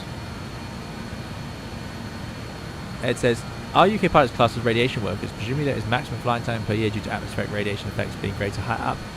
Now, whether it counts as a radiation worker, I don't know. There are limits and it is monitored, but effectively all the monitoring has shown is that it's not enough to be an issue. So there's no actual limits on it above our normal flight hours. I.e., if you worked the maximum number of flight hours you're legally allowed to, then you still won't be near any limits or health concerns. It was different for Concorde, I believe. James says, I've not been able to do any flying lessons for 2 months due to clinical exams. Can't wait to get back in the air next week. Oh, it's great fun. Yeah, enjoy that. So there's our 1,000 feet to go, or 900 feet to go. We are wheezing our way up there. I mean, how long ago did we take off?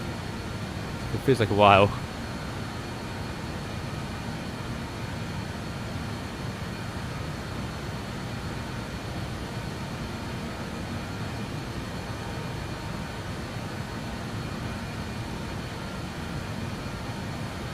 John says, does flying an airplane with non-critical faults ever annoy you? Like something maintenance has marched to fix later. I don't know about annoys me, but you do fly aircraft that have things that need to be fixed later. Yeah, under the MEL, minimum equipment list, they can be dispatched. And sometimes it's, if you've got too many of those, or your APU's broken, and there's some MEL to do with the flight controls, and you have to do some special checks on hydraulics and so on, it's very time consuming, and it just means you're going to get home late. So that can be disappointing. I got the PNG 737 recently and I've been flying it a lot. Last night went back to the Phoenix for a flight and it was so much nicer to use and fly. Fair enough.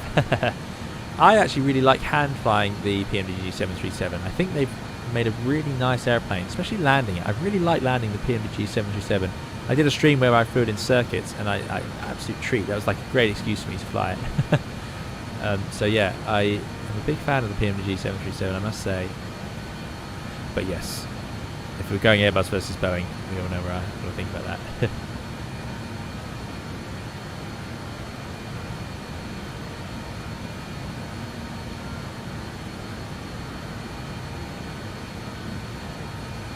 James says, I think Wellington is the most windy airport in the world. Yes, it's by the Cook Strait, which is notorious for bad weather.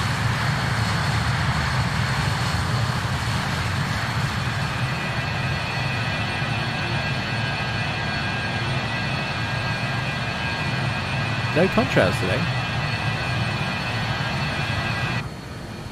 Is that just because we're too low? You can get contrails as low as 20 up 25,000 feet. Probably lower than that.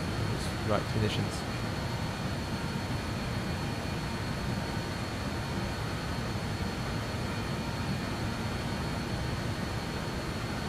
There is a way. The route planner section has a VOR mode, says A3. Ah, so you're talking about... I'm sorry, I'm way behind here. But on VATSIM, sounds like you can do a VOR mode, so I should have a look for that.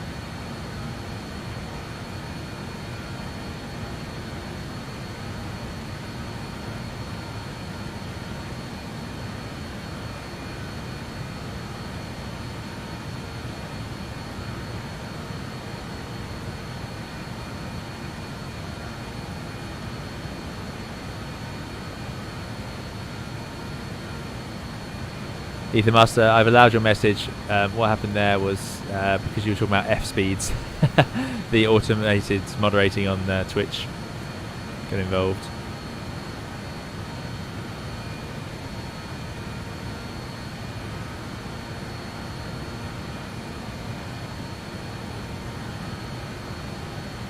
Lighter Fancy says, oh, I'm not going to read that out, but thank you. Hopefully that's a sign that the computers are working so far. James says none at 310. Okay, interesting. Does Microsoft Flight Simulator dynamically change the contrast according to the conditions? It is summer here, so it could be that you don't get them. And of course, some days you just don't get them at all. Right, we're in out lock, so let's now just take the power just off the stops. See how that does. Sort of cruise setting. I don't know what a TGT for the cruise would be.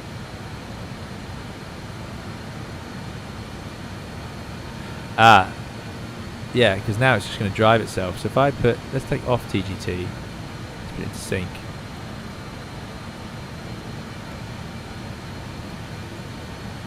No.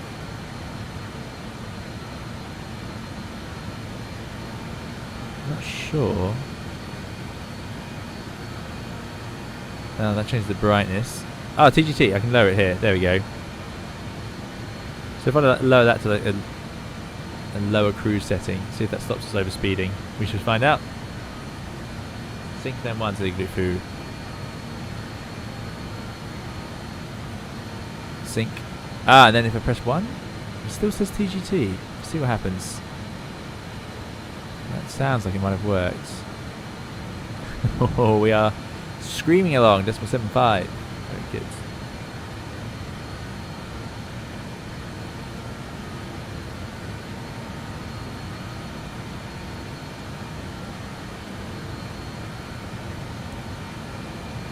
Good. Right. Okay, yeah, so clearly I've been missing out on sim brief. Sorry, I'm going to have to scroll through the chat. I'm going to miss a whole load of chat there just because, yeah, I'm running behind, so apologies for that. Adjust the speed bug to your target speed. But this one, is that going to do anything? I don't think it does match on this aircraft, as we have no auto throttle. No speed mode, as it were. How are we doing for fuel? We've got 2, 4... too much. So what is it targeting? It's doing 800. So let's bring...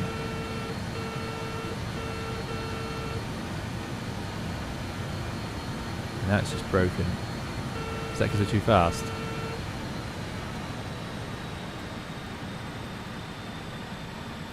No, 700 should be possible. Ah! There we go. Now it's just going to synchronize them all, so we'll just set our own. Thank you, we finally made it. So let's go with the TGTL. We know that 800 was too high. Let's try about 700. We don't want to lose energy in this airplane, and we're not going to get it back very easily. 750 maybe. Let's see what happens there. Good stuff. Should be 82 to 84 in the cruise for the N1. Okay. Oh, so still a bit high, okay. Bring it back a bit.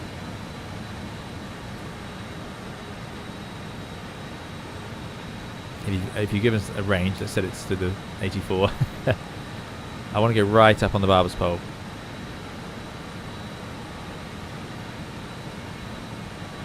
Ah, there's the speed bug. I see, yes. Sorry, I forgot about this. Yeah, so if we move this bug, all it does is show us whether we're fast or slow.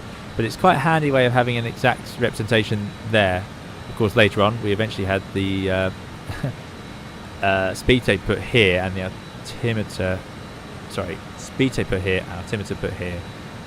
But this is an early sort of workaround for that. Pretty cool. Thanks for the reminder. Appreciate it.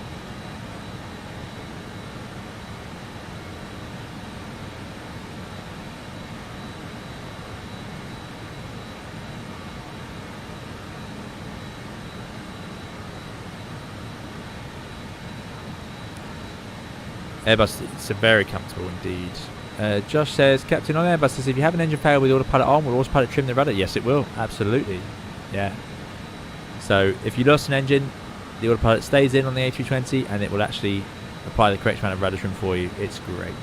Just great.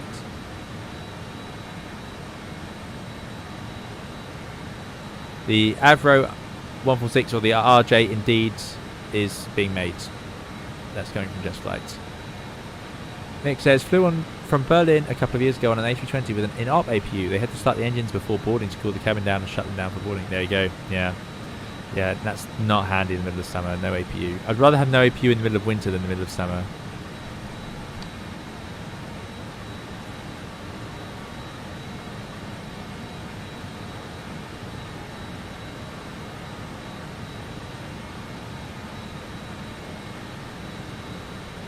Fizz says, does anyone have a problem with the A310 stopping whilst just flying it? Yes, I do. I have had trouble with that. And I had to... it stopped me streaming it. Yeah. Alessandra says, hi Captain, Queenstown never disappoints with this approach. I also did a bush flight from Alexandria to Queenstown following 2 rivers. Entertaining and challenging. Yeah, it's a beautiful part of the world to be flying. And I've got beautiful scenery for Wellington as well. So I'm looking forward to that. Speaking of which, we are getting close. It's probably time I start thinking about it. So let's put up the charts. So, first of all, weather in Wellington suggests not amazing visibility. Oh no, it's 9, so it's 10 k's or more. So yeah, 10 degrees, 14 knots. So, if we go to charts, in fact, they should be on here.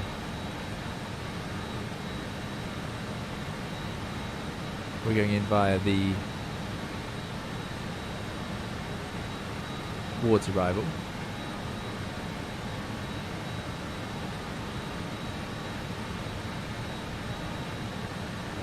Wards up to Dorbu, as we said. And the wind up here.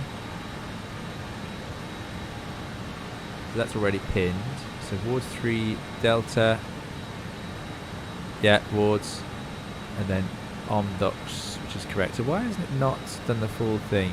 So the transition of 090 or 2070. So let's have a look at that. So what's that about? RS Zulu 16, what we expected. Yep. So I'm going to go via 990 or 2070. 990, 2070. So which way do we want to circle around? 5,000, or fly the arc. We've got 5,000 feet arc and in, or 4,000 feet out over the sea. I'll probably go in via this one. 5,000 feet arc. So let's put in via 990. And then that will hopefully connect up. So if we go to the legs, Wards, we have to connect on the ourselves.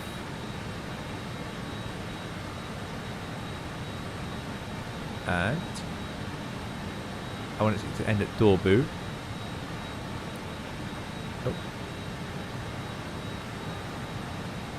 Does Dorbu and then 990. So Dorbu and then there's a gap. So we're going to delete the gap.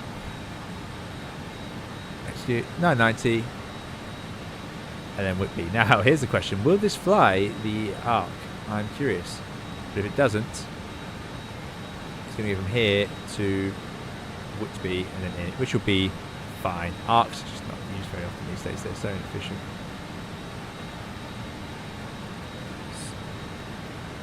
No APU is also a hazard for ground staff, says Capri Spans. Good to see you, Capri Spans. And indeed, if you have no APU, you have to be very careful because it means an engine will be running on stand, which is not ideal. It's just an unusual situation. So you have to be very careful with that. But yeah, that's the plan. Round we go. 5,000 feet as we're downwind. Into Whitby. 12 miles out at Whitby. 3,000 feet there. Intercept at 9 miles. Come down to 3 degree ILS. What is the ILS? It is 1103.160. Now, this is flown on the Verdington VOR 1123. So let's put 1123.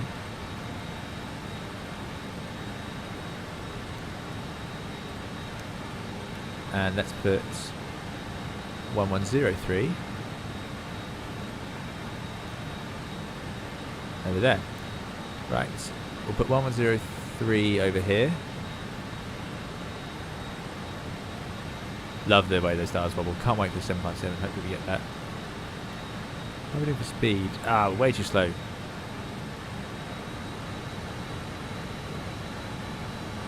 It's going to take ages to get that speed back.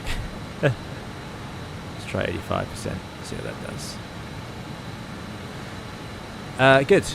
Course of 160. So, course bar. That is hidden away over here. So, we'll put 160 on these. It won't matter until we swap over to Radnav.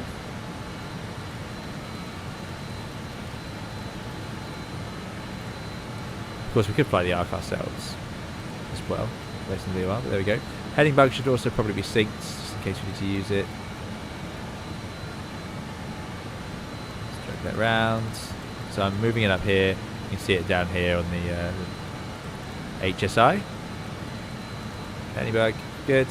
CRJ has that amazing sync function. Richard Dudley says, did you see JustFlight announce the Volcano? No, I did not. Goodness me. JustFlight are really, yeah, they've got a lot of releases coming, haven't they? So Vulcan, very good. I would absolutely love to fly that. I've always wanted to have it in the sim, and I know they had it in previous sims, but I never had it myself. There's James catching up. Because I slowed right down, that's my fault. We're going to have to go firewall it for a little bit here. No, I have to have a look at that. Is that on their website yet? Where did they announce it? JustFlight.com in development. Still waiting for their Tomahawk. Can't wait for that. We got the Fokker on the way. Yeah, can't wait for that. RJ Professional. Ah, there we go. They got a video of the RJ. I'll have to have a look at that.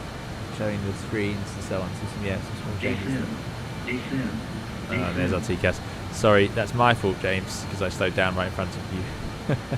They got the Fokker F-28 Fellowship, which is going to be quite something as well. And the 757, of course, which we all know I cannot wait for. We haven't flown the 75 in a long time. I can't get my one working very well in X-Plane. But where? No, can't see the Vulcan announcement.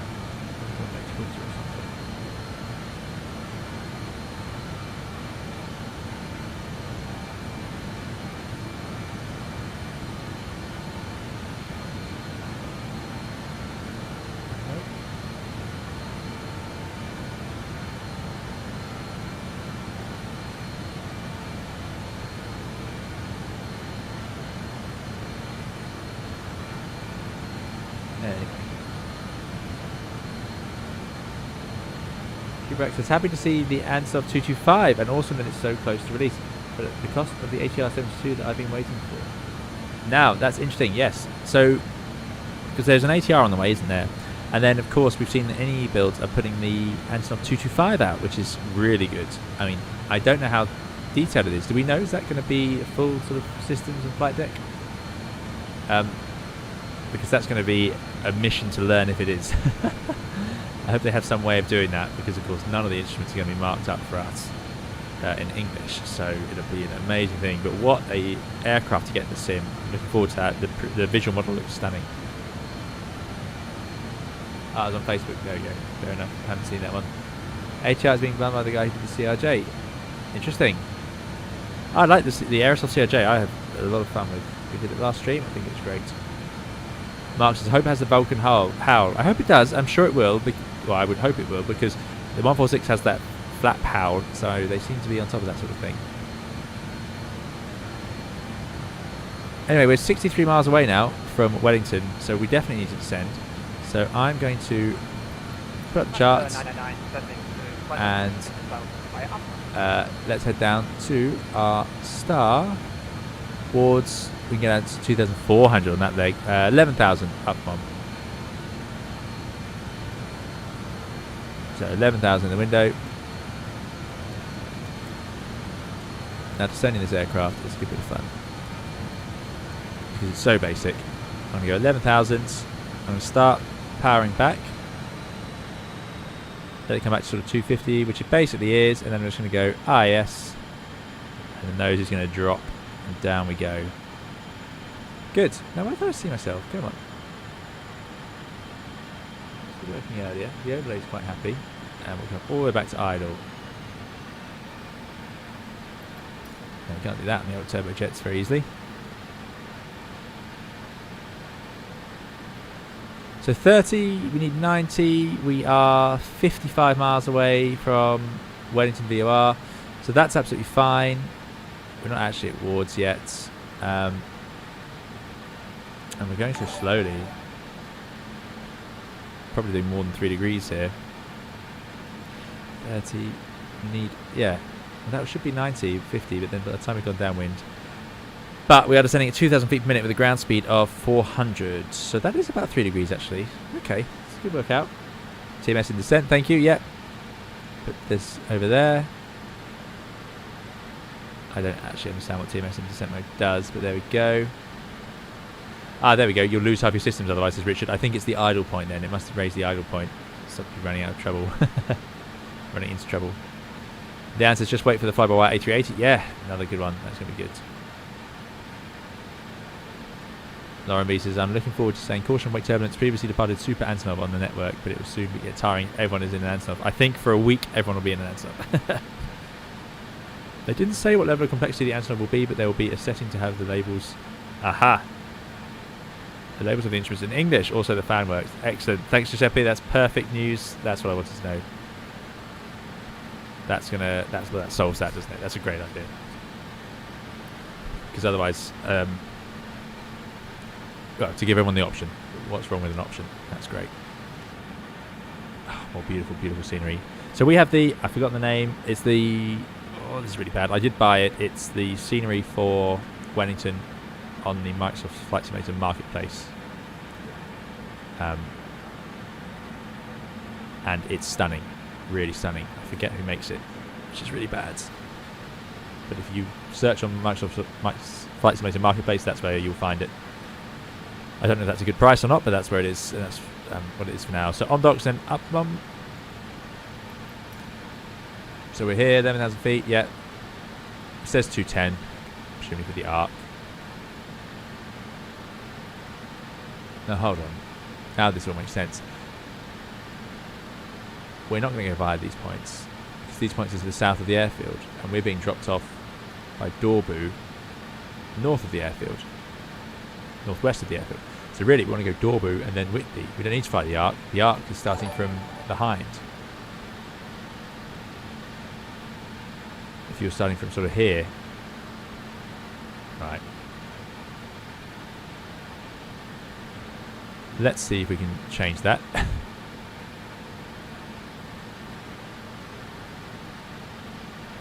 Dorbu. Then we'll get rid of this 90 point. That's not achieving anything. And then Whitby. And then Candace on the ILS. MLG, thanks for the follow. Yeah. Candace on the ILS. Perfect. Good stuff. So yeah, we definitely need to descend, as the airfield is probably sitting just over there. Just on the coast up here. Let us make sure FS traffic has our destination in. Does it forget it?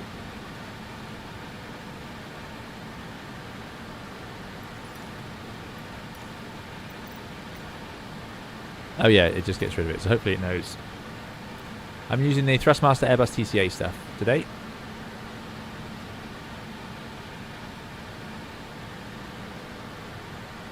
Nick K says, Lancaster please, love that. Live near Battle of Britain Memorial flight, it often flies over. Yes, Lancaster would be amazing. Yeah, 4 Merlin engines.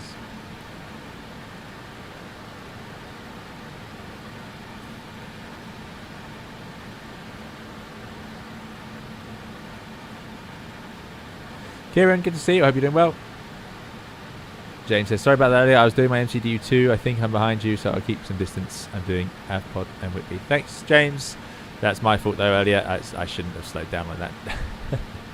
There we go. Good.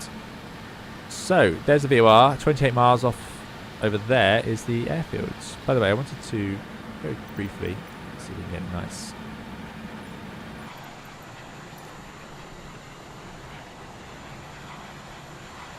Sort of missed the best terrain. AC455, good to see you. Thanks for coming along and moderating. AC455 says, as you were talking about the flight factor 757 a few minutes ago, they just released a new version.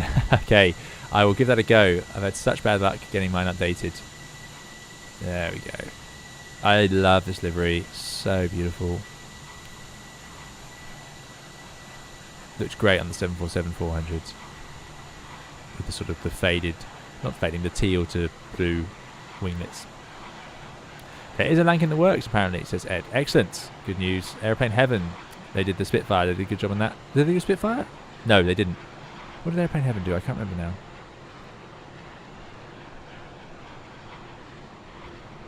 Still, very good. Lots of choice coming up.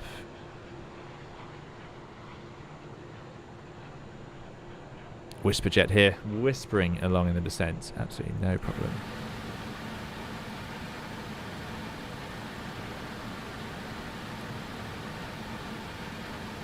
They do a spit. Also the DC-3, says Richard. There you go. Ah, so they included DC-3. I'll have to fly that one of these days. So we're now 20 miles away. 17,000 feet. Yeah. Still pretty high, but we'll have no trouble in this machine. Maybe we can get QNH to activate later. So we're still in waypoint LNAV and IAS. Which is all good. Richard prefers the flying iron Spitfire. There you go. I haven't tried the Airplane Heaven one.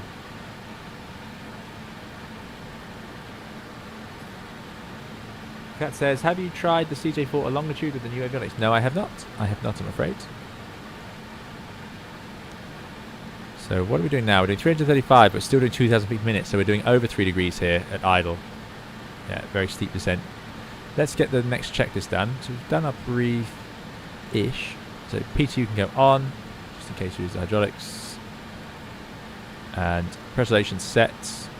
Now what do we need to do with that? It's in auto mode. That is the rate. Not sure, but it looks like the cabin is level, but the difference is descending. Cabin staying 8,000. Well, it's going to naturally have to descend later on. Do I need to put this down? If I drive this to the airfield level? What's the level? Runway is, yeah, it's at sea level. So if I put this to 0, will it descend? Is that what you have to do? Do you have to tell it to go up and down? That seems a bit mad. 0. Oh yeah, it's descending. You have to tell it. Look at me. I feel like I must be missing something there. Oh, they did the P51. There you go. Yes, of course. Thank you. If you are watching, thanks, Robert. Please hit the like button if you are watching on YouTube, and if you're enjoying it, it makes a big difference to the channel. And we'll be doing another sector after this. We're doing well for time. It's 7 o'clock in the UK, so we're going to land. Hopefully, we can get going pretty quickly. So I'm hoping by sort of 8:30 we can be up in Auckland. Now I don't have scenery for Auckland, but I thought it'd be good to use this scenery here. Look at this turbulence. Yikes. We can use this for a turnaround because it's such a beautiful airport. Presentation set, briefing complete, landing data check, bugs set. So that's the next bit.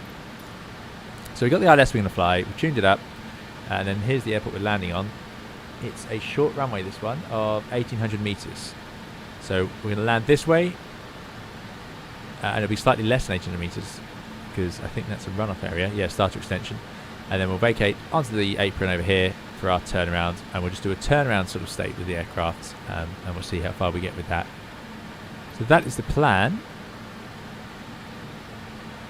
No auto brakes on this aircraft, no reverse, so it'll be idle of those, but we'll do a flap 33 landing. I'm going to just press that, and I'm going to make a note of a VREF of 121, which is incredibly slow. So I'll do a VAP of 126 knots. That's my plan. But we'll bug this up once we are on the approach, because once the lever's in the correct position, it will do that. So we're just still doing 250 knots as we reach 10,000 feet. Shake it around. Is that the airport over there? That's it over there, yeah.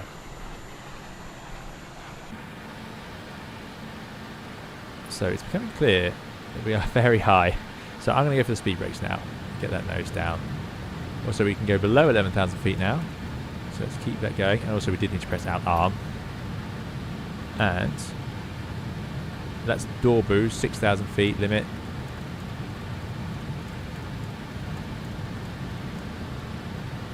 So we're now on this chart. We're heading to Whitby. Whitby is 3,000 feet limit. Now you'd be radar vectored for this part, really. There we go. 3,000 feet in the window. I won't do the replay for this one. We'll do a replay for the next sector. If you all want a next sector, by the way, we don't have to do it. You can set Radar 2 as a DH. Indeed, we can. So not really an issue today, but if we wanted, we can do a Radar 259, which you can do on here.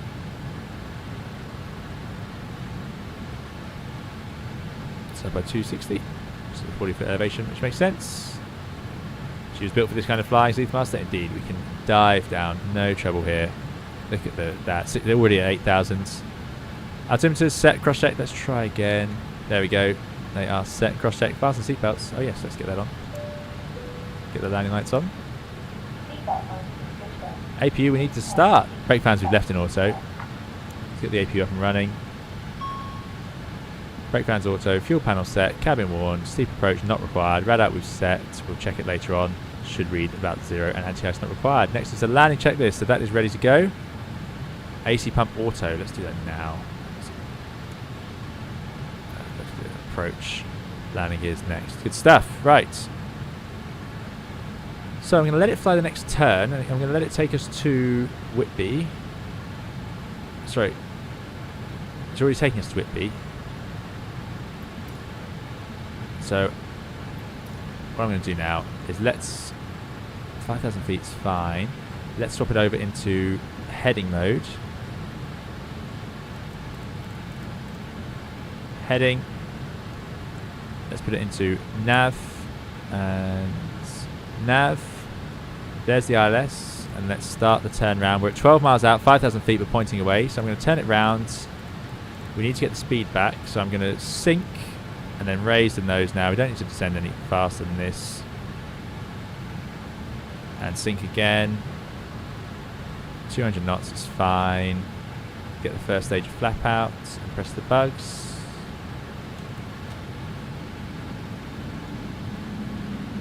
And in fact, let's go to VS. It's too fast. So VS sync. Let's get the nose up. I threw the localizer a bit there, so we'll just get that VS under control. There it is. And we're going to keep going right with the heading. We're going to have to inset from the other side here. Ooh, not like that. Get some power in those engines. Bit more power.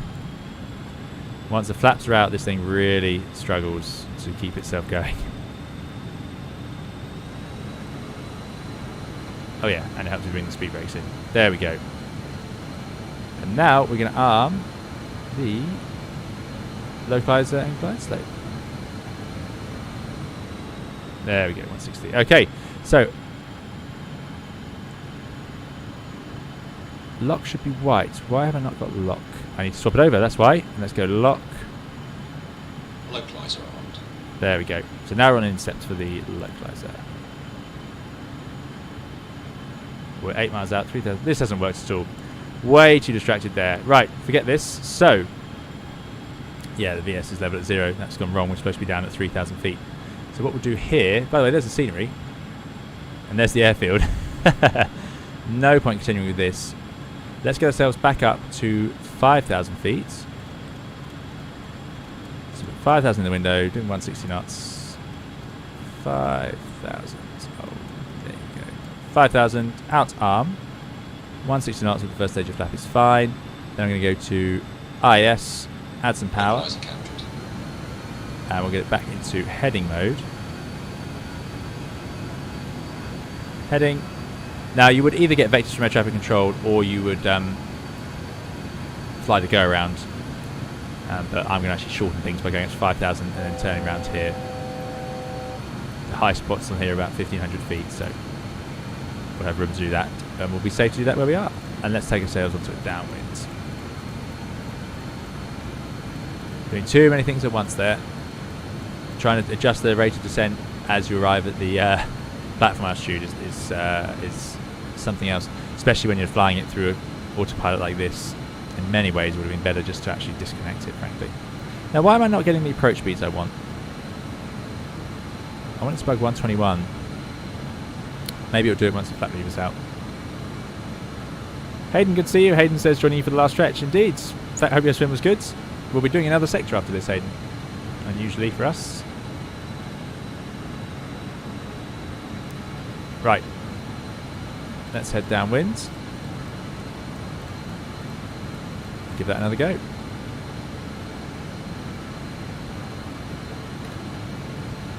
That's cool. I like the wind turbines in Flight Simulator.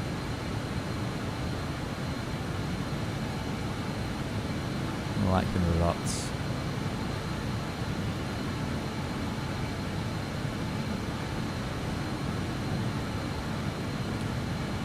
Six miles out, 5,000 feet. Obviously pretty high now. Back to 200 knots. Just keep flap 18 out for this. This will be such a short circuit. Bugs need to be reset for each flap to speed green. Okay, we'll do that. Perfect, perfect. Still got 4 tons of fuel, so plenty of fuel.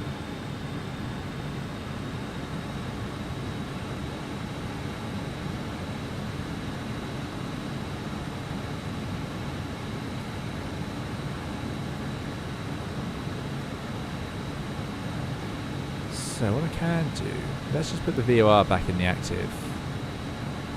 Okay. So that was another thing, we didn't have the VOR active, we were still on the, sorry, we didn't have the IS, we were still on the VOR frequency, which didn't help with the localizer readout, although actually we were in the right place, or we had gone through anyway, but we were in an okay place to intercept it. But, still, not where you want it to be. A misalignment there. Alright, 9 miles out, 5,000 feet, pointing away. Trick here now is trying to get myself onto a base leg without any help from air traffic control or without flying a procedure. This is not something you'd have to do in real life. This is effectively a visual approach now. We're just looking around. So I'm going to drop to 4,000 feet. And we'll do that gradually. So to do that, let's go to IS. Take the power back a little bit. 10 miles out, so we'll go onto a base leg now. Actually, we'll do a slight turn away. Let's carry on 040. Let's drop it to 3,000 feet, which is our platform, as we sort of descend in this shallow a bit. Should mean we're pointing, yeah, so we're doing this sort of turn, so actually we can keep it coming around and go straight onto an intercept. It's a lot easier in the Airbus, of course, because we have the nav displays pointing all this out to us. Yeah, we're going to go through again. Bring them back to idle. 11.6. They're a bit high, but we've got our glide slope indications there. So let's bring it around to intercept from the other side. Not unusual to do for air traffic control.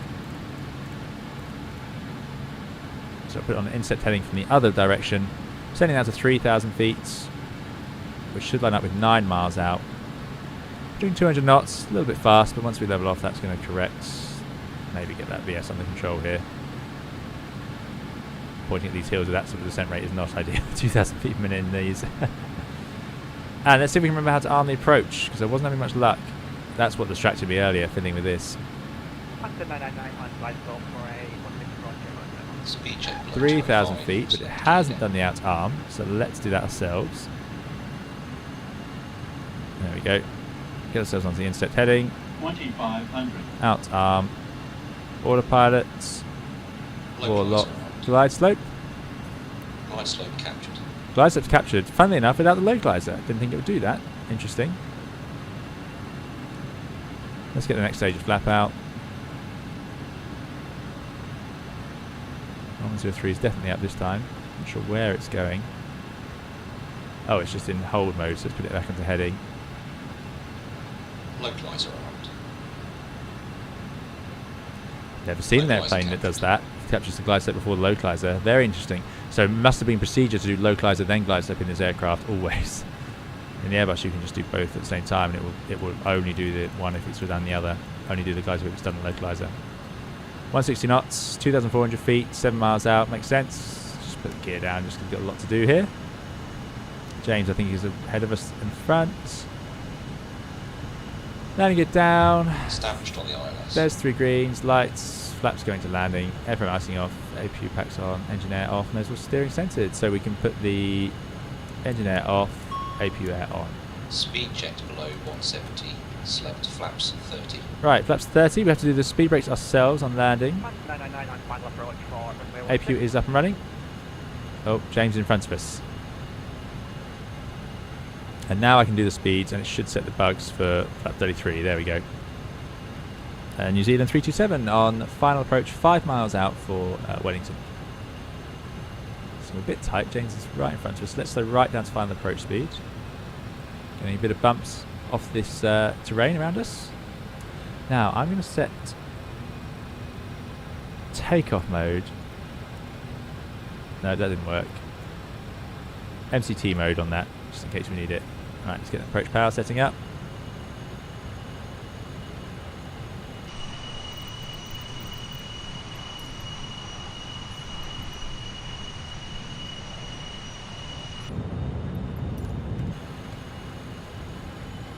Windy. It is windy.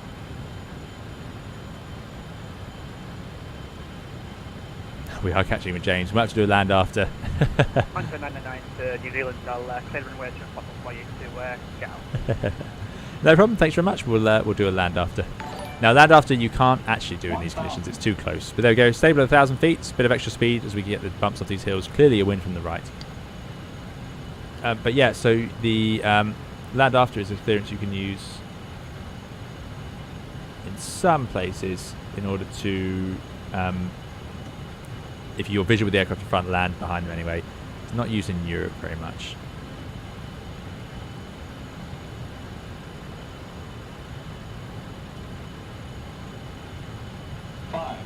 Right. 99 clear runway 16. Ah, there we go. Very good. Thanks very much. Autopilot. Autopilot off. You see it synchronizes it into the go-around mode. This is good. We've managed this. Look at the scenery here. Really good. I think was it flight beam? Minimums.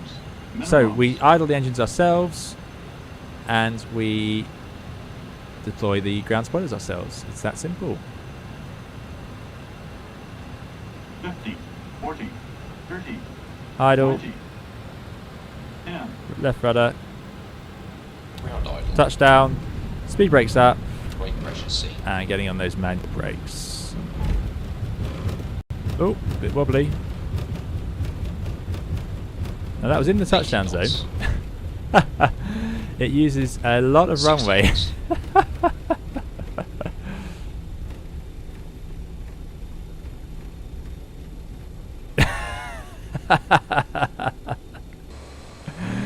There we go. Now, as far as I'm aware, we didn't have a tailwind. Let's find out. Maybe the sim did. It looks like we did. How funny. I wonder why I was flight planned off the other runway. I thought we'd check that, but that would explain a lot. James did very well, but that was definitely a tailwind landing. Excellent. So, we're going to get ourselves off here. Look at this. Yeah, right at the start of that stream, I, for some reason, went in with that 1.6 plan. I wonder why. But yeah, anyway, we got to use the full runway and we got to enjoy that. Look at these textures. This is such a good scenery. Really impressed with it. Anyway, we'll remember that. We're not taking off on 1.6. We won't make that. But this airplane does use a lot of runway anyway. I know it does. It doesn't have many good stopping devices. There we go. Now the brake fans will have to do a bit of work there. Let's get those flaps in. Oh, there we go. We've got the APU up and running. We'll get the landing lights off. Oh, there we go. Reminiscent of Skiathos, indeed. No spoilers. Did I deploy the spoilers? I thought I deployed the spoilers. Did I not? What? Maybe I got distracted. Yeah, you have to deploy them yourself. There's no automatic ground spoilers. That would have certainly helped. Peter says they often landed with speed brake deployed before landing on shorter runways. Yeah, that would have helped as well. But look at this scenery. It's one of the best I've seen. Really great. And this is something you do need. Now, Iglufu did make a good comment there, which is this should have waited for next week when there's a New Zealand update. I didn't realise. However, how much New Zealand will change, these updates. They do provide some nice scenery, but I mean, it's not going to be like this, is it? Unless this was included.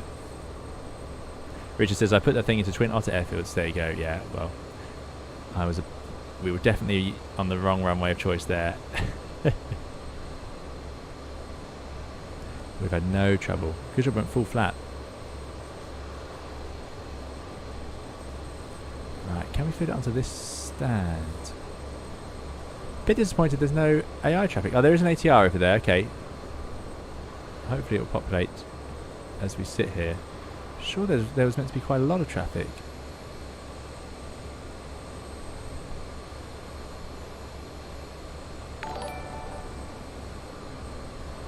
Landing yesterday. I did see the spoiler at the back of the aircraft. Yeah. Let's park up on this one. Yeah, I thought I did it. Anyway.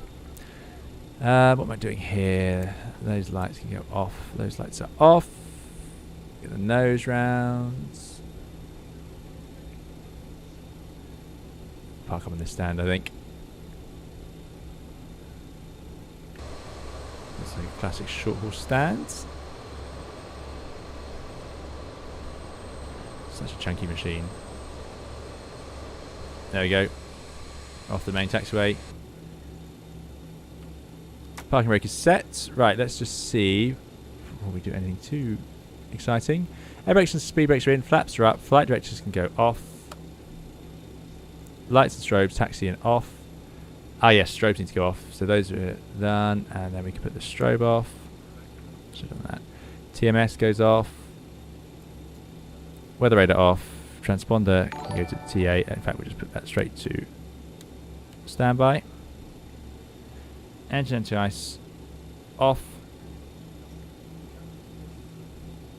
Continuous ignition can go off. And that's the aft landing. Finally shut down, parking brake on. Got the 3000 PSI. Tax lights off. Pressurization. Are we depressurized? Yes we are. 0 PSI. Hydraulics go all off. Strange order to do it, but there we go. Hydraulics are all off. Generators 1 and 2 both off.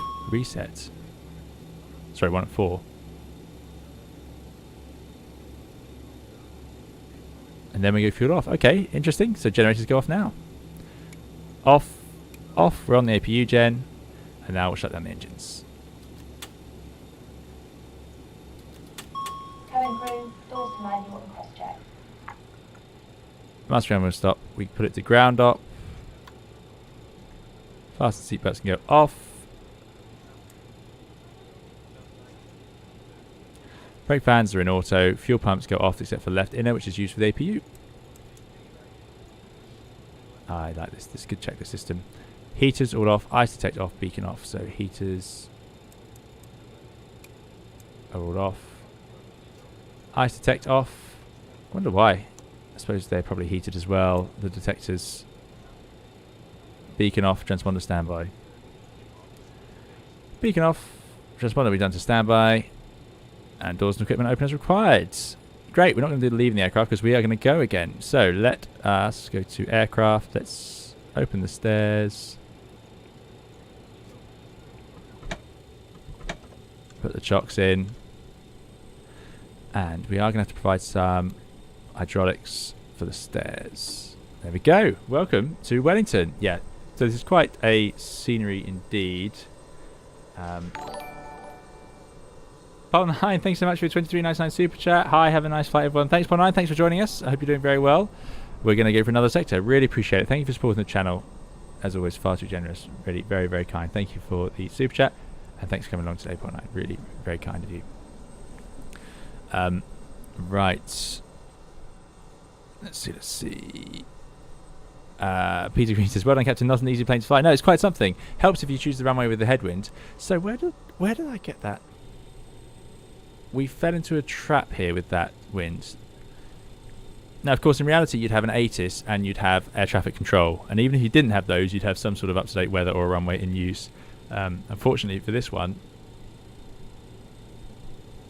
we should have looked here, which would have revealed that it was 010. We did. We discussed that. And it occurred to me. But anyway, there we go. So 14 knot tailwind.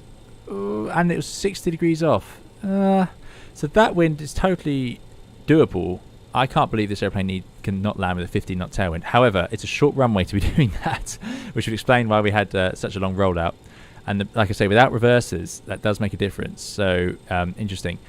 But still, 14 knots is not outside the limit. I would suggest that that windsock is a bit more pessimistic than that. To me, I think it's a bit breezier. And we could have probably noticed that from the approach where we were getting shaken around. James says, I didn't auto land as windy as. Yeah, it was breezy. It was breezy. It's okay down. But look at that. That's just a direct tailwind. It's supposed to be 010, which would be obviously 60 degrees off of 16. But there we go. Not great. That is... and we had a strong wind from the right the whole way down the approach, which is what you'd expect. No, it's not what you expect. It was the wrong way. It should have been coming from the left. So there's some sort of mismatch between the winds we're getting and the winds on the ground. But we made it. And look at this scenery. It's one of my absolute favourites. Really, really like this. But thank you again, Paul9. Really appreciate the super chat. Short runway, but one that still sees 777 land at this runway. Yeah, there you go. So there's a FS traffic ATR. Again, there's supposed to be loads of traffic going from here. I don't understand why we aren't seeing it. We're at the right time.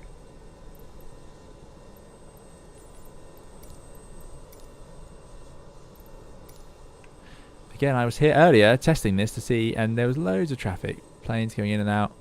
Look at the marks on the apron. Oh, that's such a good one. 777 has lots of wheels with brakes, as Alexander has. Very good point. This airport is... there's one taking off, says James. Yeah, so what's going on with mine? I thought I did everything right today. They'll be taking off from 36. Not much else. Yeah, strange. The whole point was we'd be here with loads of traffic. But there we go. Anyway, beautiful scenery to enjoy. But yeah, right. What I'm going to do... What runway is Navigraph suggesting? Usually fairly accurate. Red, green, wind labels. So Navigraph is suggesting, or it automatically pulled out of the flight plan, which it took from SimBrief as runway 16 as well. So another little trap there. But I was quite happy with 1.6 because I looked at the wind and said it's 010. Now that's, you can see where that is complete nonsense. So no, hold on, 010 is exactly it. So 010 is coming from up here. So that is a full tailwind. Yeah, absolutely. I misread that as 100.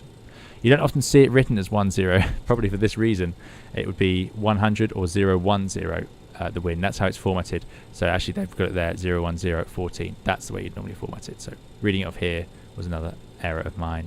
Even so, like I say, 14 knot tailwind, not impossible, and certainly Airbus is certified up to 15 knots, depending. Not all of them. Not all of them.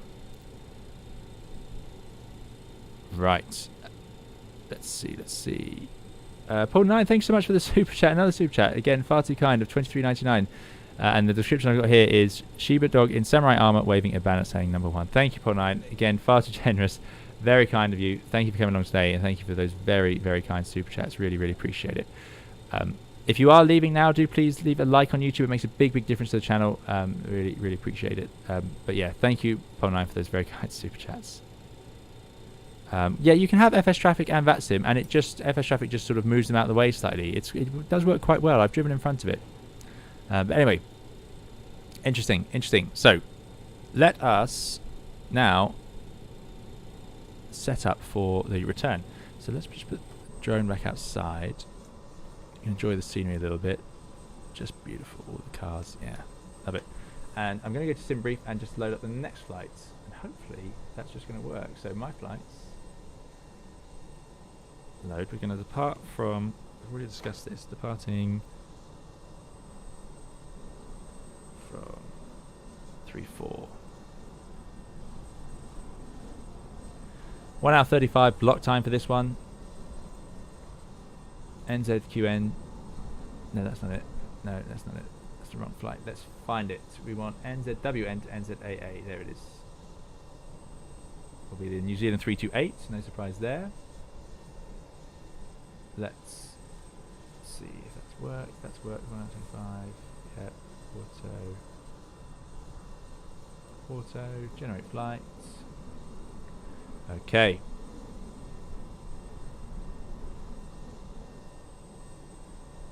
So that's loading up. He says, wonder if I can shower before the captain gets set for the next sector.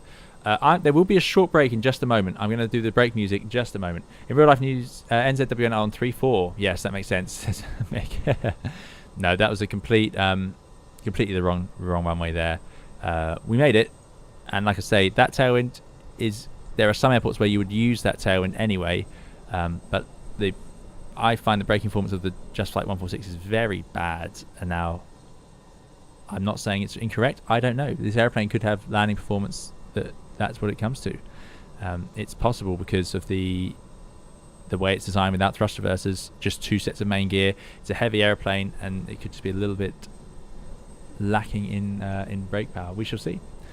Or we won't see, but that's a possibility, and certainly an excuse I'm willing to take. So 47 minutes flight. The next one's even shorter. We're going only to 29,000 feet.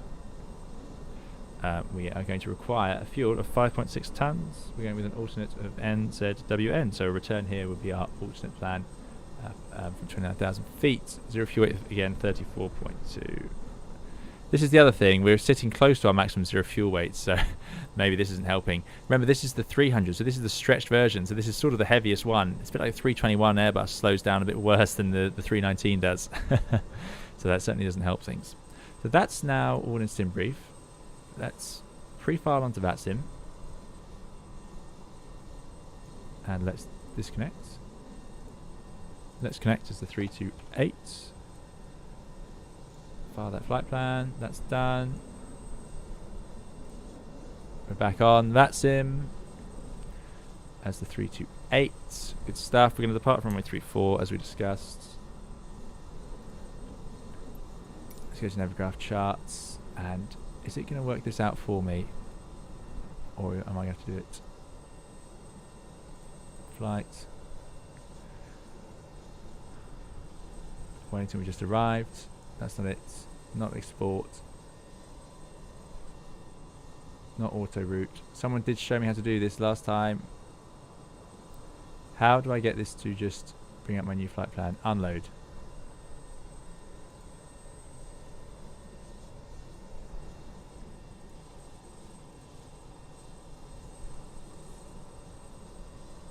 There's all the old flights and plans. So we're going to NZAA. That's the latest one.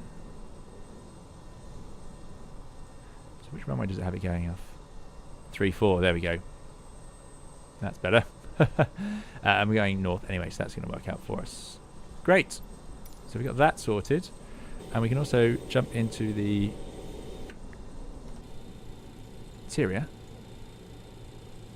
And we can refresh the flight. And hopefully it's going to find the new one. There it is. Just because it'd be fun to try this out. James is ready to go. Excellent. 4 engines for takeoff and none for landing. To landing, yeah.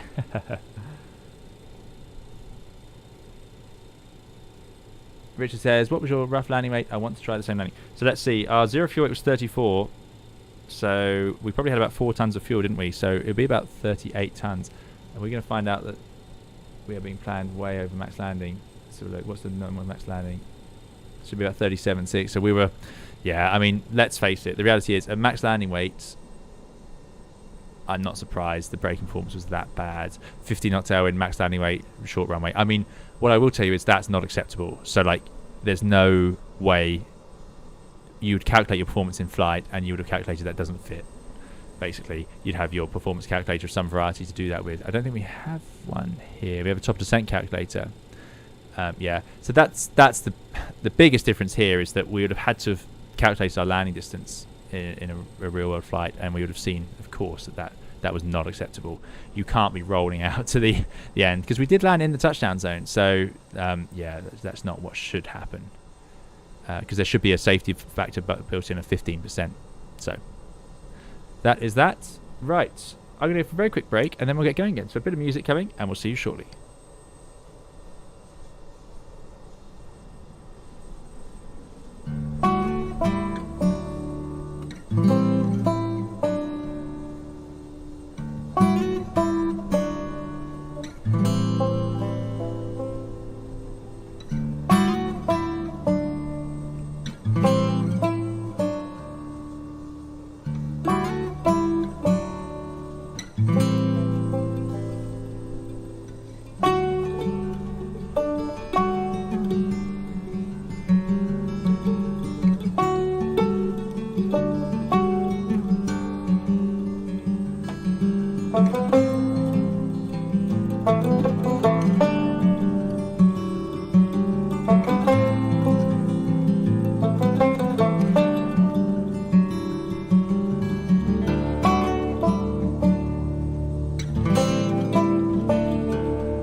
And we're back.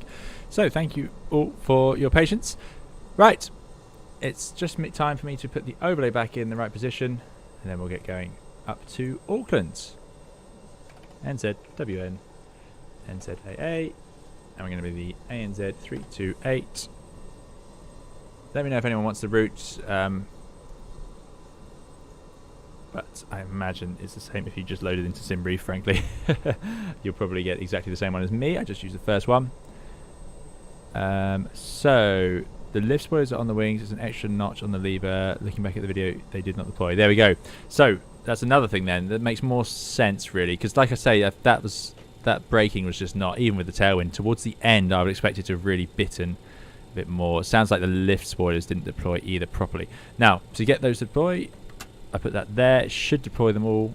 We had the air brake, but we didn't get those. Wonder what I did wrong. I'm sure something. But this is another reason why you have two pilots. Because doing all of this at once while you're trying to land is not ideal, especially with the lateral control. A little bit sensitive on the nose wheel, I think, this add-on, when I'm using the rudder pedals and no tiller. But there we go. Good. Right, so now we're going to... We've got our OFP. I wonder if I go to aircraft, will it let me load? There you go. Import SimBrief OFP payload. Import. We did all right with the fuel on that last one, but it's topped it up again. I'm just going to top it myself as well. There we go. Good stuff. Similar sort of weights. Let's actually drop that down a bit because we're seeing that we're getting close to the max load anyway. Let's take 82 passengers, 81 passengers. I'm not going to do ready for turnarounds or turnaround because I think we should be pretty much there anyway. So let's see what we can remember from last time. You would of course do a checklist, but let's see. So we've got the batteries on, we're running on the APU, that's all absolutely fine. So normally this would mean that we could basically skip a checklist, but let's go in here, let's see if we can start a new flight plan. N Z W N. Is this just going to clear it all out? Yes it is, that's good. And ZAA. Excellent. ANZ 328. Now, where's my traffic? That's my only disappointment so far today. Well, and aside from our runway choice. I don't know what else I can do. Let's put in NZAA. Should be a busy time of day. I'm assuming. Should probably check actually. Let's check the traffic app and see. James click regenerate. Okay.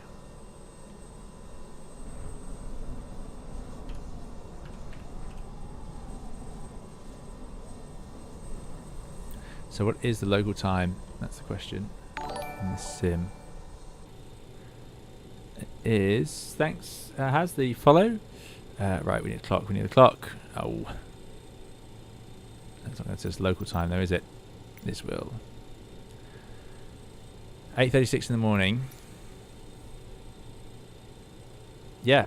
There should have been 3 departures at 8:30. I don't know. What am I doing wrong?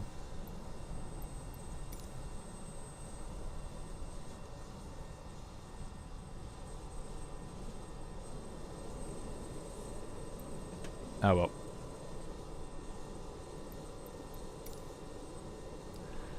Back inside. We are putting in our route. So we'll go to departures arrival. We'll certainly take 3-4, thank you. And we'll use the Navigraph charts to remind us. And actually we have our OFP over here. We're taking Uplu by Roussil. So Uplud and then Roussil. So pretty much straight out to Uplud. That's pretty good, pretty straightforward. There's a 1 Papa and a 1 Romeo. 1 Romeo. 3-4. Let's do the Romeo then.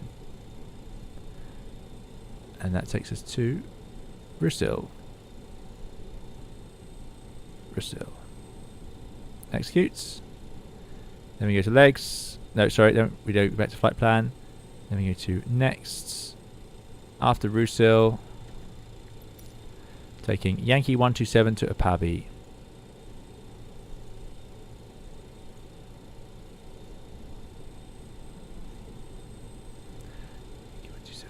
Pappy.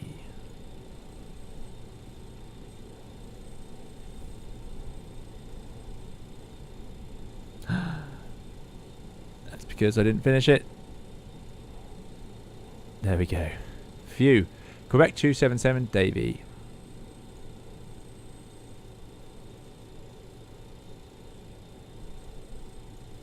Wellington ground with Mountain 999, pushback to start for engine south. Davy. And then Dave 7 Bravo. James on the way already. Running well ahead. Fast station you at gate 1, Dylan Lewis. Good. And then arrival. We'll set that up en route. I'm not even going to do it now because we've just seen a good reason not to do that until you actually have it. The Mestor says, is live weather okay? Well, I wish I could say it wasn't, but I have a feeling it's probably matching up for us okay today. Can I tilt this around to us? No, that's not what I want. Anyway, bulk fuel 5, 6 required, and we've got just over 6, so that's good stuff. Done our flight plan. Let's just check that departure. We're going to taxi out, back on ourselves, and then we're going to go off 3-4, and we're going to go out Laxive up to Upload, and then on there to Rusil, minimum 2,500, quite low terrain on that side, MSA 4-8. Can't see any cleared stop altitudes, so I'm just going to put in, let's just put in 7,000 initially as a starting point.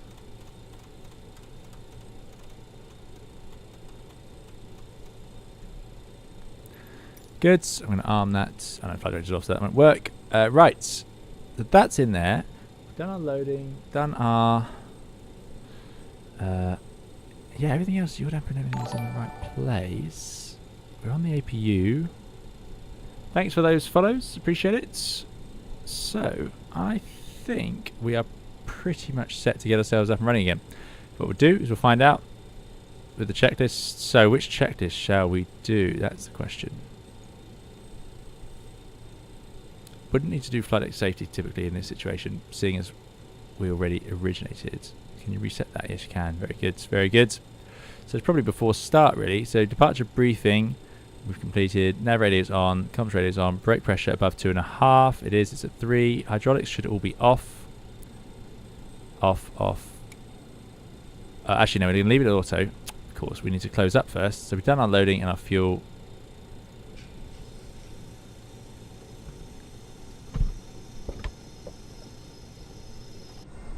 Wellington traffic, New Zealand 7903, 15 miles out, no, 34. There we go. Ready to go. There's some traffic out there on the way in. Excellent. Good. So hydraulics can now go all off. Off. Michael says, yeah, New Zealand, some charts I actually recognise it. Hydraulics off. Fuel sensor transfer auto. I didn't touch that. Ice detect on. Oh, let's check. Fuel transfer should be an auto.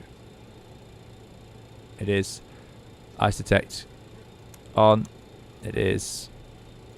Fasten seatbelts go on.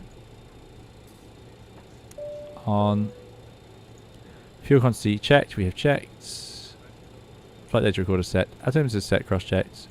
Done the ground ops test, and then we can just set the bugs now. So it would be power on. Then it'd be takeoff. Temperature of. What is the temperature here? Outside air temperature 20 degrees again. Or 19 now. There we go. So that makes sense. At 93. TGT can go back to 820 for now. Or a little bit later on. Doors and equipment closed, removed. Next is the engine starting. So let us just pick the new speeds. But we'll do that again once we get the flaps out. And we've set the bugs. Good. 7,000 feet, we're going off the northerly runway. Let's just put the heading bug round so it's pointing the correct way, the opposite of what we just did. 3-4. Let's put the HSI onto RNAV because once again, this is an RNAV departure. Yeah, not being based off the VOR, just heading up and out. Probably are VOR departures out of it if you wanted them, but there we go. And I think that's it. There's James going. So we'll let James pass and then we'll push back some traffic out there. Final for that runway. Lucas, thanks for the subscription.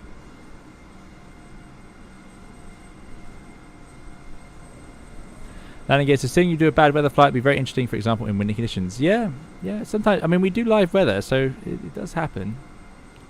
I mean, that was pretty breezy.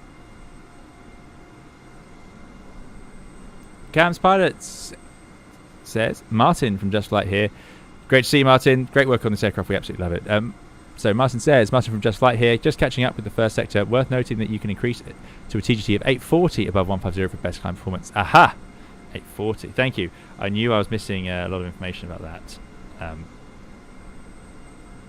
that's 840 above flight over 150. You're also going to see, Martin, that we we land on the wrong runway here with this tailwind, and we really struggled with the rollout. But we do debrief it afterwards and decide that it was definitely the wrong choice of runway. We were also probably at max landing weight, and we're not entirely convinced I managed to get the lift spoilers to deploy because there was so much going on. But there we go. That whole approach was like that, really, wasn't it? We even had the 999, a little bit of an issue with my engine startup, so I'll let you go first. Okay, excellent. Thank you. So Wellington traffic, New Zealand 328, pushing back from stand 15.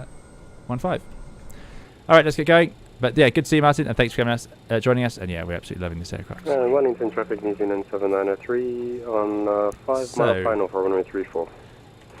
Let's get the tug. Let's get the... Oh no, don't want the wipers. No. We'll get the beacon on.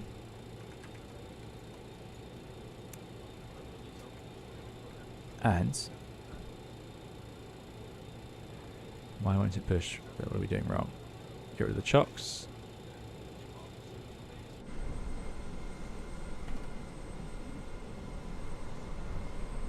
Oh, looks like it's disappearing. Oh no, he's connecting. Good stuff. Right, let's get the engines up and running. So...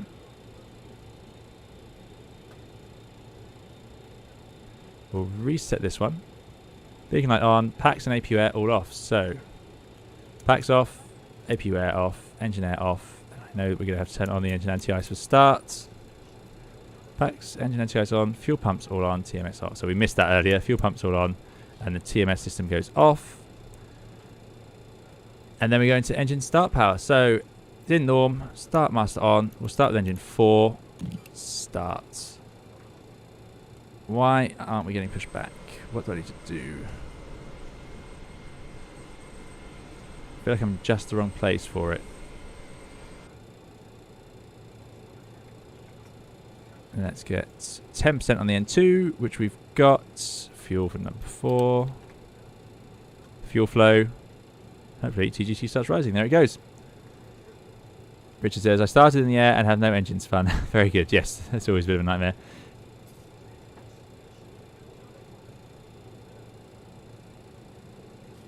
JJ says, what's good, my man? Love your videos. Think you helped me learn to fly pretty good. Excellent. Glad to hear it, JJ. Now, I suspect we'll do that. Okay, pushback complete. Set parking brake. Because I'm not sure what's going on with that tug there. Maybe it couldn't get to us because we're a bit too far forwards. So that is all good. Starting engine number 3. Start.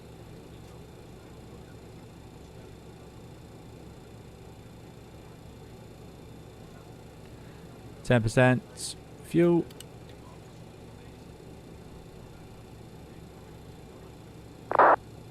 Yeah, we'll just do a hard right turn. There's that traffic landing. And it's model match. Hooray! I did compile the VMR file, as Lauren suggested. So that, I believe, has worked. I haven't seen any incorrect models since compiling that, so that's very good news.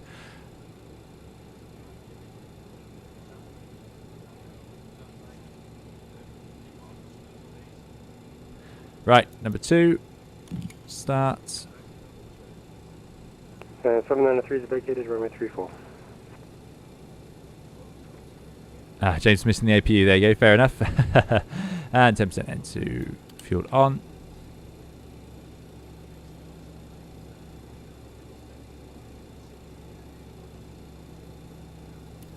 RJ has a much more capable autopilot and auto throttle, says Martin, but performance is still a challenge. Yes, excellent. That would have really helped me out on that approach. Trying to synchronize and change the vertical speed whilst on sort of a base leg just doesn't work. Really, with this autopilot, you need to just get yourself, do one thing at a time, get yourself level, and then start changing the speed, and then change the heading. So really, I should have just been a bit lower, a bit slower, and that would have just sorted out that first approach, and then we'd have remembered to change the frequency over, wouldn't we? But there we go, 10%. Give it some fuel. So we shall put that lesson to good use on the way into Auckland. Put the Wellington VOR back up on the nav. Got it on our nav, and the first waypoint should be straight out. Active to upload. Yep, that's the one. Good stuff. So last engine up and running, then we can get underway.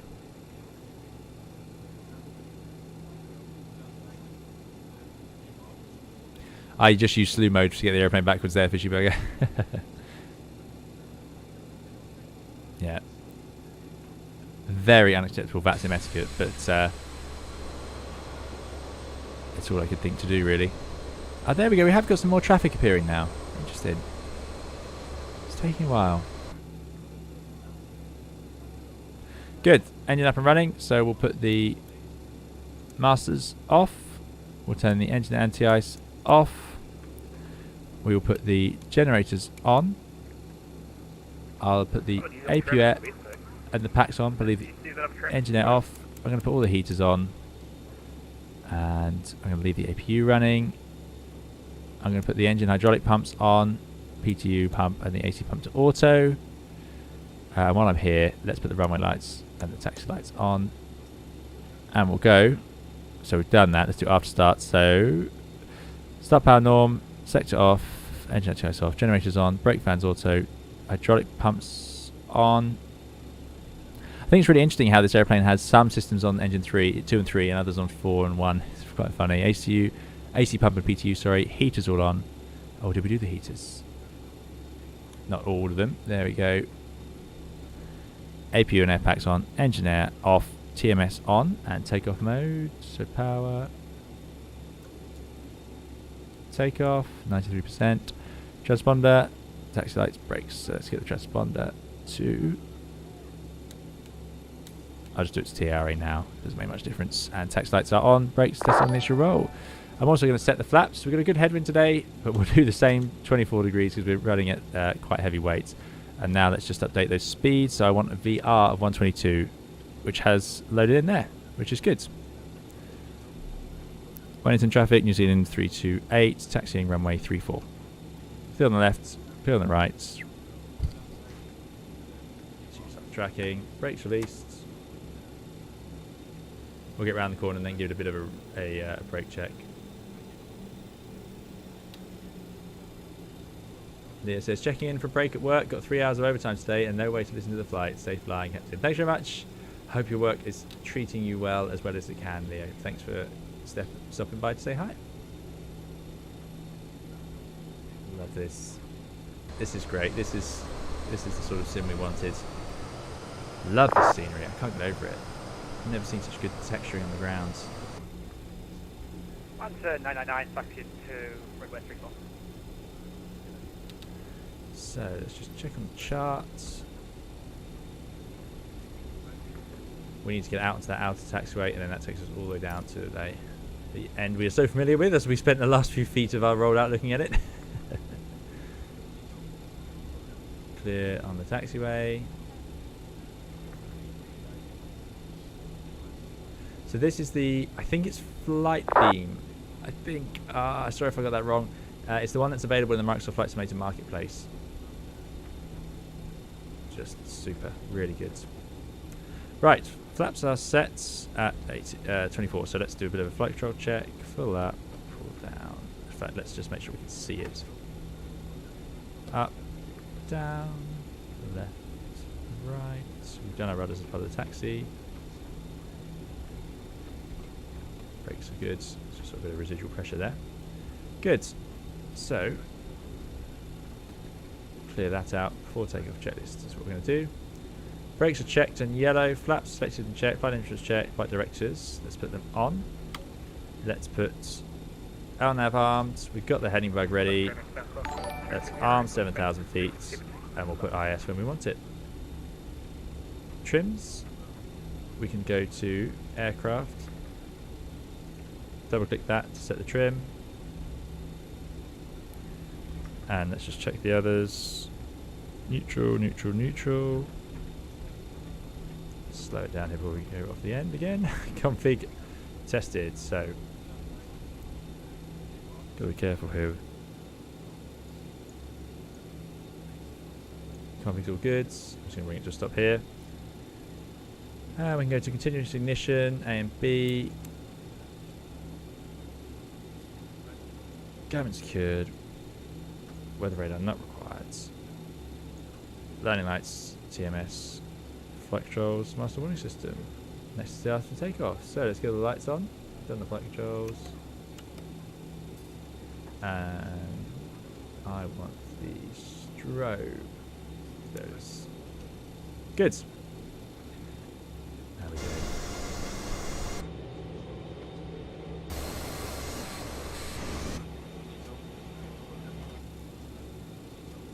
Wellington traffic, New Zealand 327, lining up, taking off, runway 34. Right, good on the approach. We know our friend is down. Out is armed, LNAV, pitch and RNAV, that's all fine. On we go.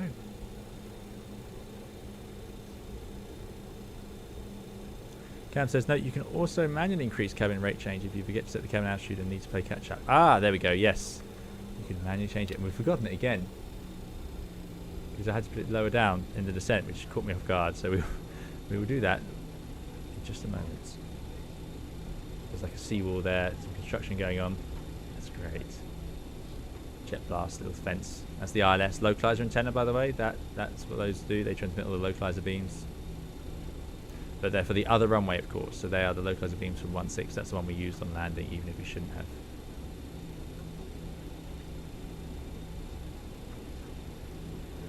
Right, I'm just going to bring it to a stop here. I think James is there waiting for us. Brakes set. And let's put this in at 290. Oh, okay, just turn it off for a second. That way should be good. And there's the rate. I see.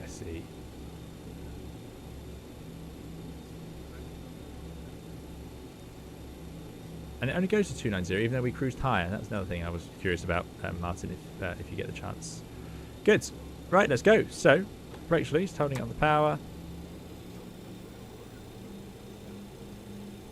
Let's just zoom out a bit. TMS set to takeoff. There we go. Power set, flex achieved. Speed aligned. Headwind this time. sides. Look how windy it is. Yeah, the 80 wind in knots this for sim strength. is much stronger than even that readout we had on the iPad.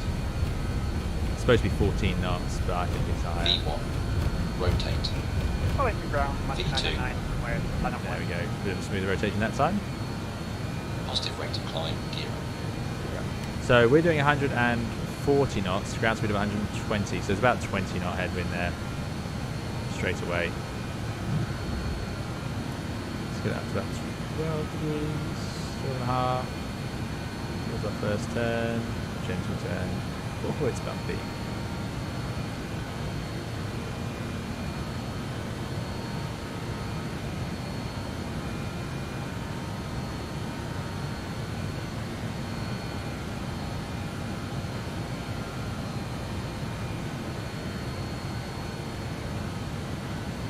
Thousand feet up. Let's go 2 plus 10. for Safe high speed. Select flap 18. flap 18. Gears up and lights out. We are still climbing, and we are in LNAV, so that's good. No, the pilot callouts come straight from this add-on. Another great feature of this add-on, JJ. We'll just accelerate as normal this time, so we shall. So I'm just going to manually fly it for a bit longer while we allow it to build up a bit of energy.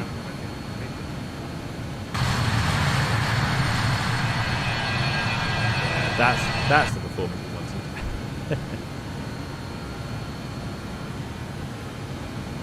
Right, let's go to the left turn now.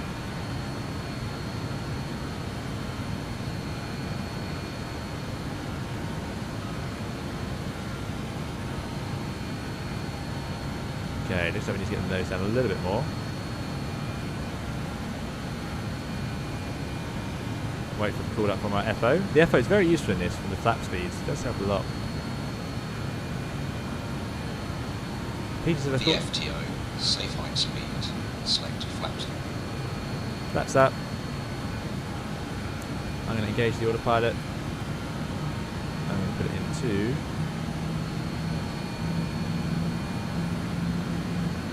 VS mode. Just going to lower that VS a little bit. And then VS again. So we've got out armed, VS, waypoint LNAV. That's all good. And as it gets towards 250, now the flaps are up. That howl, love that noise. And then we'll re-engage IS mode. We are soon to be at 7, so I'm going to up that now. Cruising at 29. Now, is 290 the ceiling for this? SimBrief suggests otherwise, but I don't actually know the limitation. I can believe 290 was the limit, but we did take it to 3.1 on the way here, but the pressurization panel wouldn't let us set it higher. So flaps are up, 250. Now we'll go IS. Ooh, a little bit fast even for that. That's 290. We will set standards once we can synchronize them. And now let's get the power back this time to TGT Sync 820.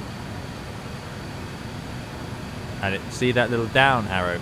So it's saying you've got the throttles too far forward, so bring them back, and then it can engage its sort of clutch mechanism to put them in the right place for 820 TGT, which is what we want. So there's 250, still climbing. It's really rough here.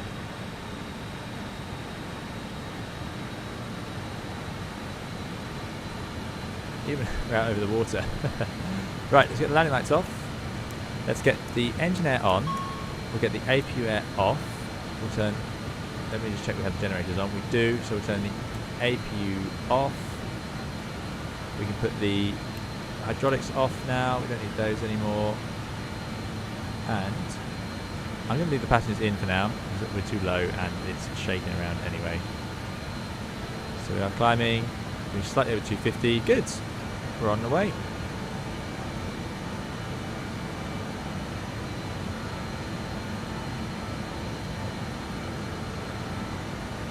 Oh, there we go. The voice is Martin.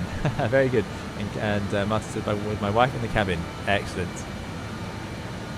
Oh, that's good fun.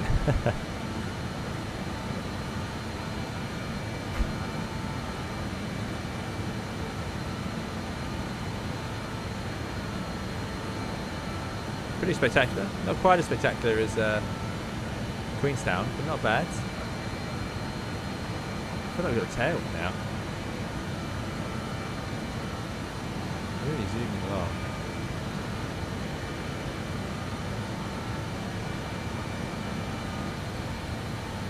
Ground speed 300, airspeed 250. We're only 8,000 feet, so yeah, we have. To explain that turbulence as we climbed up. If Wikipedia is to believe, ceiling of the 146 is 35,000. Yeah, so it is a jet aircraft, so I would imagine it would, turboprops would cap out in the mid-20s, but this is a jet, so I would still expect it to go high, even though they're small jets. Maybe it didn't always do it, but just like Norway says, Fisherberg. Yeah. Pilot says, if you want to cheat, you can use the elevator trim up-down assignments to adjust the S with that autopilot mode engaged and pitch with that mode engaged. Aha! Now that is a great idea. Thanks, Martin. So we should have done that on the last approach. I could have used the trim. I did not know that. So if I'd used the trim, I could have adjusted that VS to get it under control on that base leg. On the subsequent approach, we've missed the out arm, but that is, I still think that is a system that should never have been designed like that. I'm not a fan of it. See the first officer strolling by, which is not actually happening today. Stretching on the landing. Right, coming to 10,000 feet. So I could have left those lights on a bit longer, but becoming trendy to turn them off earlier now. But seatbelts go off now. It's got a bit nice, a bit smoother. And that's Martin's wife doing the PAs, I believe. Then excellent.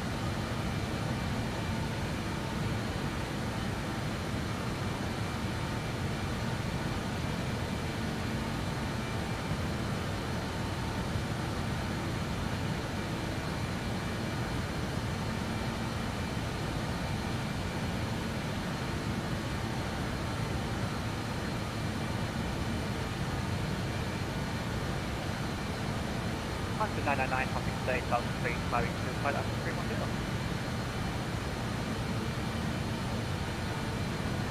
310. Right, 10,000 feet. So, as Martin said, about 150, what we're going to do is increase the TGT, currently at 820, and we can increase it to 850 and get a bit more power, a bit more oomph for the later stage of the climb.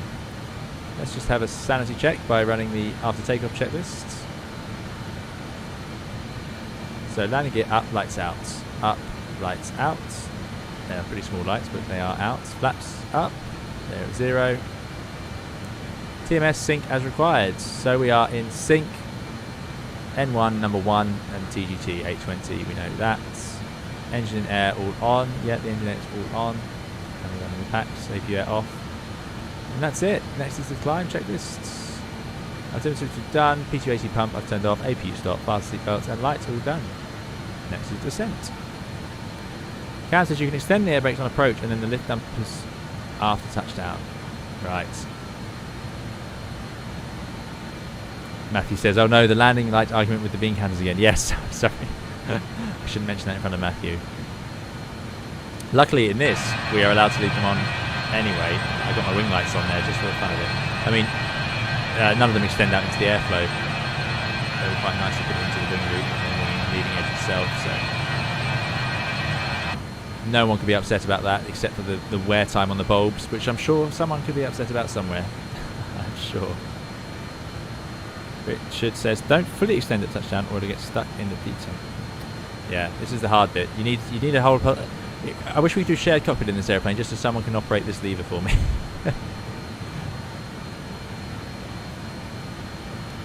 Yeah, it says, Wikipedia also suggests the A320 has a ceiling of 41,000. Sure, yeah, I mean, the 320 is not certified. 39 is our maximum, just over 39, 39.8. But yeah, there we go.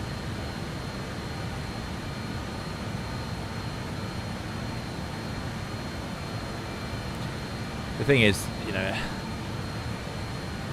like I've said this about the dash many times. The dash was certified to 25 or 27, depending if you installed oxygen. So there's always little variances.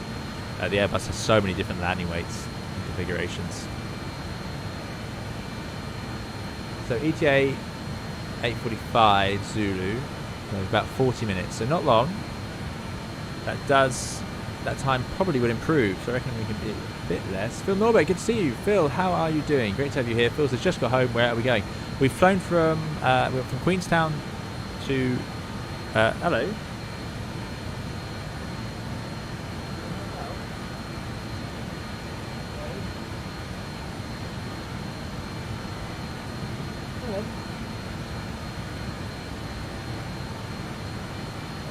We have an FO, finally. We don't need this one anymore. I have to demote him to the jump seat. But yes, we flew from Queenstown to Wellington, and then we are now flying from Wellington up to Auckland. So we're doing a bit of a regional day in the 146, which is pretty good fun. Enjoying it a lot. Really like this airplane. It's just good fun. Handles nicely, flies nicely when you take out the autopilot. And different enough to keep you thinking, as we've seen, especially that automatic system. I really hope if the RJ, if they released a whole new aeroplane and it was millions of pounds more and it took them 20 years of development, it would have all been worth it if the only thing they changed was to get rid of this out arm button and just had it automatically arm the level you put in there. That's all. I mean, that would be worth it. I'd sell my fleet of 146s and get the RJ. No brainer. But yeah, that's what we're up to today. Yeah, Phil. Martin says, I need to check, but I'm sure ours was certified to 290 or 31. There you go. Right, 15,000, so let's go to 840. Now it just turns off. So maybe you're not supposed to change it while it's powered on.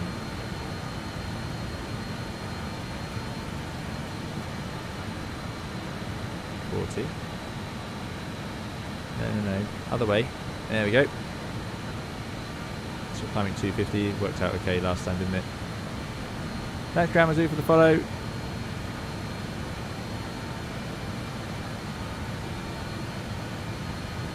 Richard says, doesn't the dash have the manual out arm too? It does indeed. As does Concorde, as we discovered. Not a fan. So that's mean, just thank goodness that Concorde and this had the out-arm system and Airbus got rid of it for the 320. Does the 310 have out-arm? I can't remember. I don't think so. I think 310 does it automatically. I don't remember now. You change the TGT by large mounted or disarm. Thanks, Richard.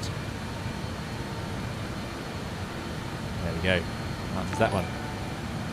So, how are we doing on our routes? There we go. So we're going to cover the North Island now, having done the Cook Strait, which is some of the roughest part of the world. So, the arrival is planned for is a Davy 7 Bravo. Davy up to Lendu, initial fix, and then it's planned us to land. It hasn't given us a runway.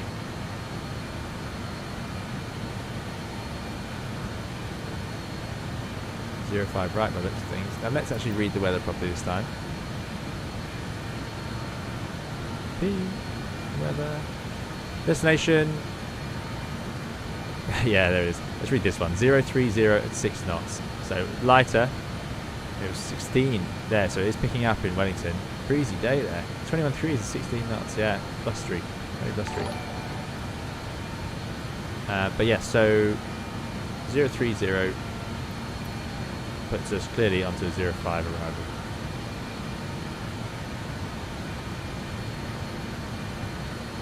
Which is good stuff. 05, okay, off to the left. In terms of arrival then, this is taking me some time to get used to. All this. 36 approaches available.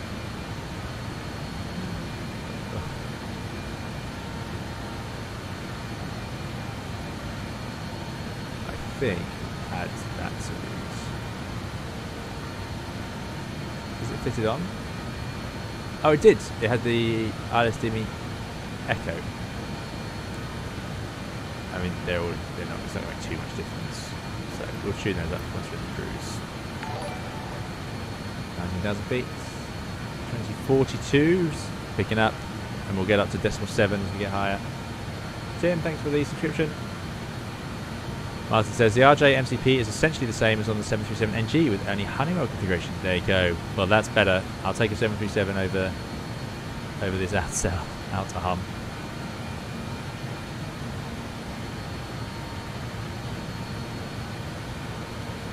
Yeah, so a few people asking, didn't you have outsell on the Dash 8? Indeed, which is actually the root of my distaste for it. If you go through an altitude flying an aircraft, it's a big deal. And if you do that, you have to report it. Air traffic could be upset. Obviously, you could trigger a TCAS. It's very important that you don't do that. Air traffic control will separate you vertically if you're near to other aircraft. Lateral separation is a little more space involved, so it's less likely to immediately be a problem. But vertical, as soon as you go through, you are in the wrong place. And if you have to press this button every time in stressful situations, whatever happens, every sector, when you're tired 4 times a day and so on, we do, and pilots manage because they're professionals, and we have to know this, and you get used to it, you get the routine of always using it. And most importantly, it's not actually pressing the button. You do have to remember to do it every time, but what you're looking for is the FMA. So on this 146, it's this out white, and that's where the training comes in. So we weren't pressurized. No one tells you, oh, you must press it all the time. Well, there's no training for that. You just got to remember to do it. But the key thing is you do have to look and check that button's gone in. Because just pressing it, well, what if it disengages? What if you pressed it twice by accident? What if you did what could happen in a dash and accidentally engage vertical speed too close to the level of, and then it just disengages anyway? I mean, unreal. That is something it would do. Then these are all situations where you would potentially knock it out. And there were loads more. You could just nudge the VS wheel, and it would knock out. So my point is, that's where we should be looking. Easier on a modern Aethys screen, and it was easier on the Dash 8, I would say, than this little white light. But there you go. Plenty of pilots flew like this, and they managed. Landing gear says, which is more reliable, steam gauges or screens? I couldn't tell you. I would imagine screens, just because with a screen, only the screen can fail or not, or it's fine, and all the instruments will work. Whereas here, any of these could crack or get stuck or fail, whatever. Same here. This is gyroscope driven, whereas the screens now on the Airbus we run from the ADIs, and then they're pumped into a screen through a computer. And I found them to be very reliable. But I haven't got much experience flying steam gauges, to be honest. Matthew Presley says, outside is the dumbest thing to happen in an aircraft. Accidents waiting to happen. Amazing design that got through human factors. That is Matthew's opinion. Oh dear. Yeah. It's just not great, is it? I mean, we see that every time we fly one of these planes. It's fine until the workload ramps up, and then it's just asking to be forgotten. Let's face it. Right, we're getting there. We're doing well this time. Still over 1,000 feet per minute, 22,000 feet. We're doing our 840 TGT. We have a first officer. He's relaxing.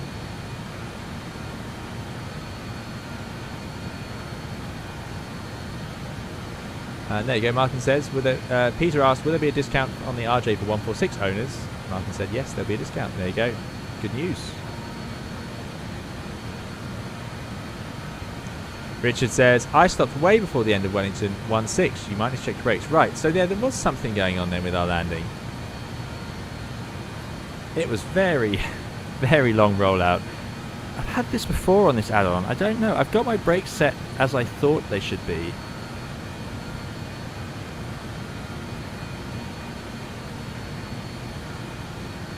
It could just be the fact we didn't get the lift spoilers out. It could be that. This time we're going to deploy those just before touchdown, see if that helps. That was a long rollout. And I've had this before. When we've flown this before, I've commented that the rollout seems long. And if Richard's managed in the same add-on, in the same runway, in worse conditions than when we landed, then clearly there's a...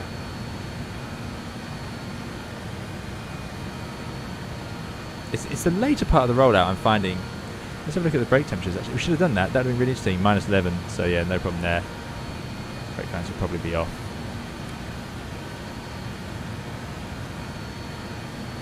Interesting. Thanks for looking at that, Richard.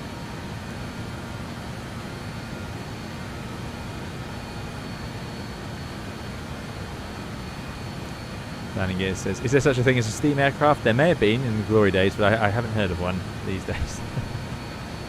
Richard got the spoilers out. Must have just been the spoilers. I must have not deployed them properly. I think it made that much of a difference. At the low speed, I'm surprised. It shouldn't make too much difference, but certainly at the high speed I can see why it would.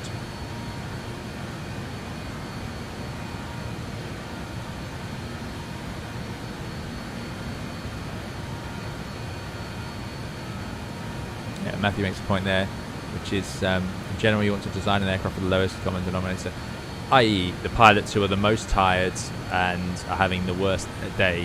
The airplane still needs to work for them.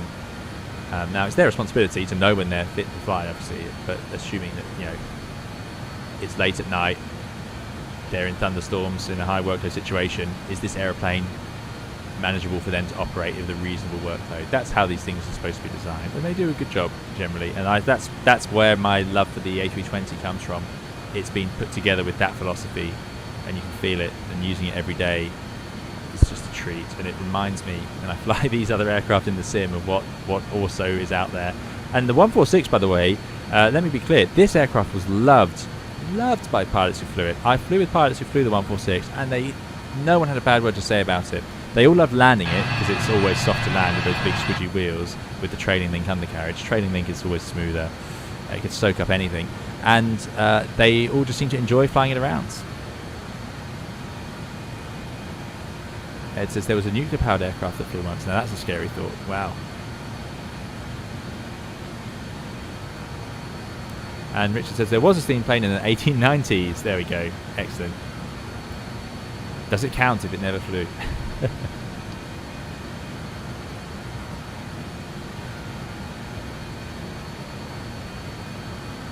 Hot air balloons. Oh, there you go. Lauren V says it. Yeah, steam-powered aircraft is called a hot air balloon. Yeah. Yeah, put a kettle on a hot air balloon and it counts. Steam-powered. Well, we're going to just about get to the top to our cruise just before we begin our descent. probably wouldn't bother going up this high in this sector really. It sort of flew, it was tethered to a rail, so it wasn't under full control. Ah, there you go. Flyby 007 says, good day, 320 Sim Pilot finally caught a stream. Usually it is too early. I know I keep saying this, but since you're down in the general area, maybe another Australian flight, Dash 8 Queenstown.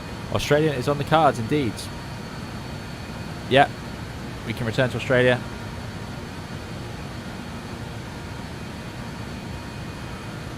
I do like my flights down in this part of the world.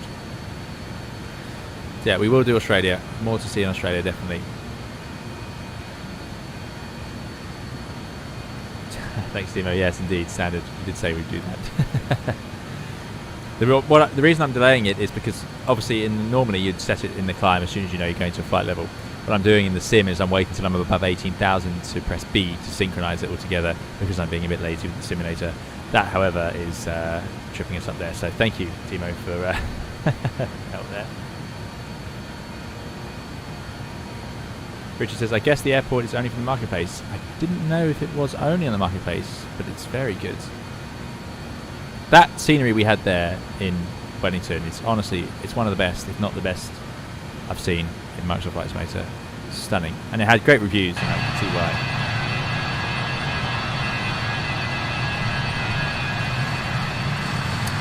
Oh, just love this aeroplane. Such fun.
Question for Martin. Why are the ailerons different? I assume it's a different material. Why are they different colour? Is they...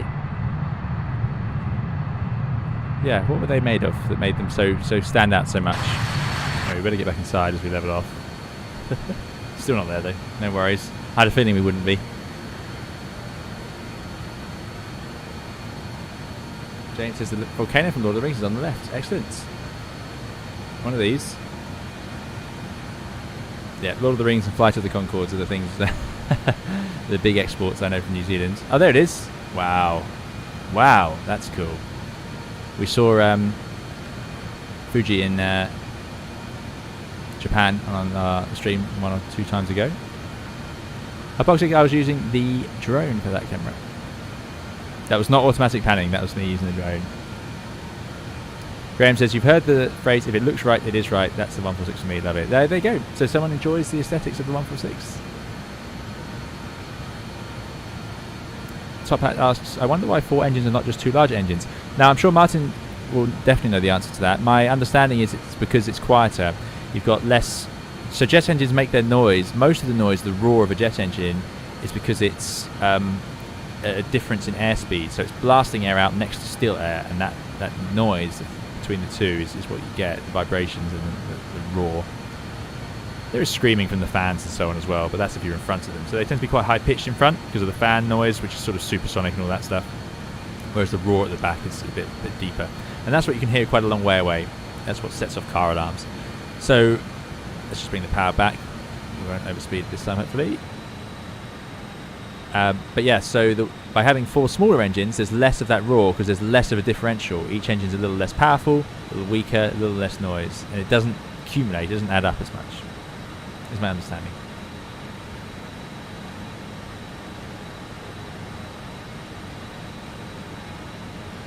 Oh, there you go. So landing gear 001 is a different answer, which is it's originally designed to serve remote airfields. The 4 engines allowed for better short field performance and redundant systems. Now, I might question that. I'm not sure. I don't see how 4 engines allows for better redundancy, because because they're smaller engines. What they've done is they divided up the systems. So your hydraulics are run on engine 2 and 3.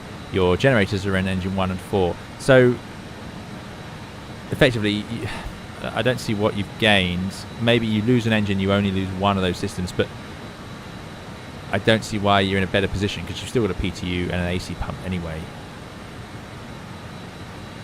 I also don't see why the performance would be better unless there weren't jet engines of the right size and power at the time, which is very possible. Very possible. I only have 2 throttles on my Quadrant Fisherburger. I am assigned them, so I have them separated like that. Something X-Plane still struggles with, or I struggle to set up in X-Plane, but works by default in Microsoft. It's very good. Hayden J. Robbins, thank you for the super chat. 146. I see what you did there. Really appreciate it. Thank you, Hayden. That'll teach you to fly. That'll teach you to fly the 146, Hayden. Indeed. Yes, I need the Boeing 999. That would be the one. Thank you so much. Really appreciate it. Right, 84%. We'll leave that there. Good. Anyway, we are well over halfway. It's definitely time to make sure we're ready for our descent, because that did take forever. So we've got our approach. Let's tune it in now. We'll go with the normal ILS 1103. So finally, they have the same frequency. They must like it. And we've got the Auckland VOR 1148.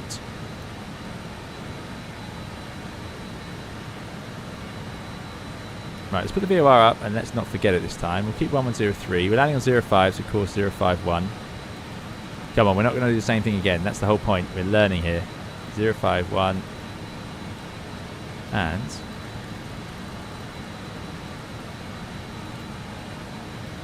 051. Okay. 1103. We're going to move that over. In fact, let's do that now, so I have an ILS available on my side. 1103.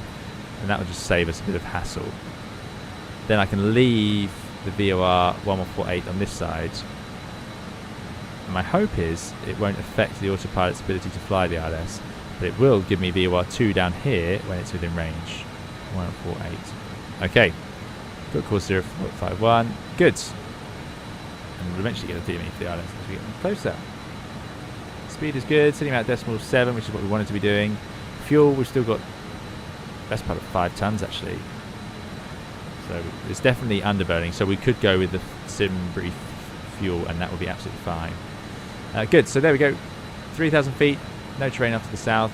MSA 28 as we get out there towards Lengu. Let's get rid of that yoke. What waypoints have we got? Oh, we haven't done the arrival. I was too scared.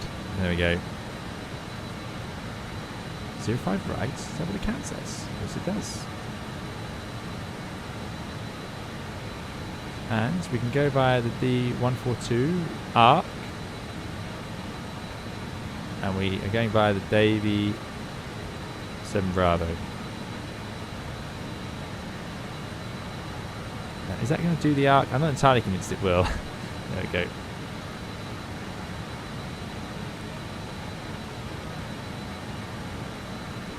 Davy, Vince, that's correct, so we'll clear that discontinuity.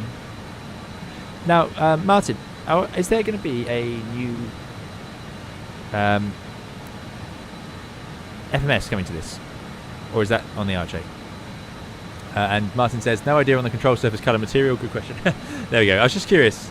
Just unusual to see such a stark contrast between the two. But the 146 has it on all of them.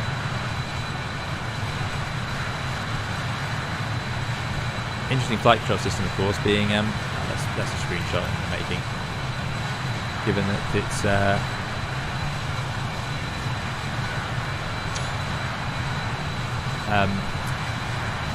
running on trim tabs, so they only work when the air's flowing over them. Which I think if I think about that too much, I find it a little bit disconcerting. I sort of want control over them. I sort of think, what if it's in a stall? But still, tricky to not get in that situation. The Dornier 328 looks quite similar, but with 2 engines, says Mick. Yeah, exactly. Although a newer aircraft, I believe. Martin says, yes, just finishing up work on the custom UNS-1 FMS. Excellent. UNS-1, so is that similar to the Dash? Is that a universal? Interesting. Richard says, what was the climb thrust tweak? Put in MCT and then change the OT. No, so for climb thrust, Martin kindly told us that what you can do is you go to TGT 820, and then around flight level 150, you can actually up it to 840, which gives you a bit more of a oomph as you get into the upper levels. The RJ will feature a different custom FMS, the GNLU 910, says Martin. Wow, amazing work you guys are doing at JustFlight. Just great. The detail we're getting on such unique aircraft, just fantastic.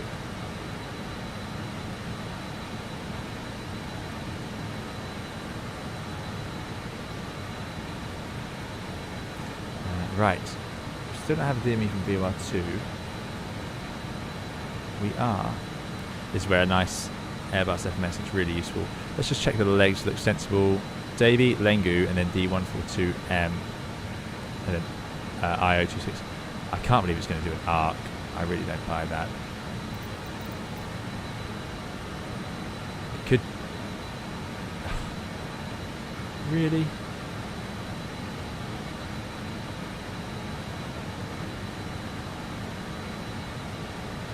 What happened there?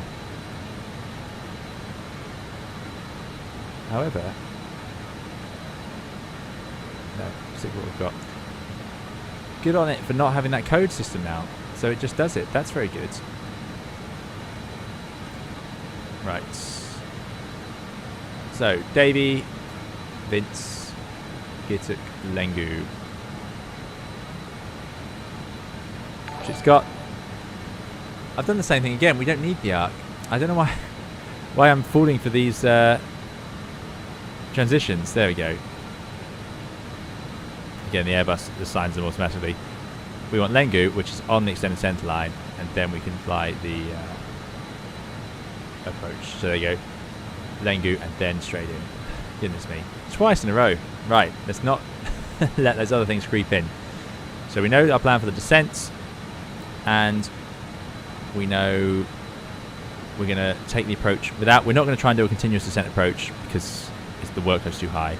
We're going to remember the outsell, and we're going to put the speed brakes out before landing, and then we're going to fully deploy them as soon as we touch down. These are the things we're going to do this time.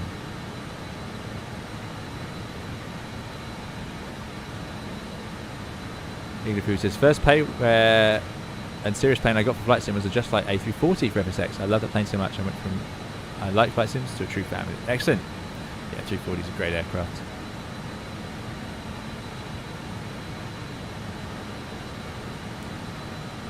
Matthew says, wonder if the unpainted controls have to do with the trim tab control system, as the ND80 also featured unpainted control. How interesting. How interesting. I wonder if it's like the rudder. You often see rudders painted up first on airliners, and then they do the rest of the airplane later. And it's something to do with balancing the flight control. I wonder if it's similar. Good spot there by Matthew there. So yeah, ND80 has a similar idea. Right, I need a sort of waypoint to judge how far we are from the airfield. We have got a VOR 1148, although it's not showing up yet. Let me just swap it over here. Oh, it is showing up. There we go, 47 miles. So we are, no surprise, far too high. Let's get going down. We'll start with 10. Out arm. Get it back to 250. So powering back. TMS into descent modes.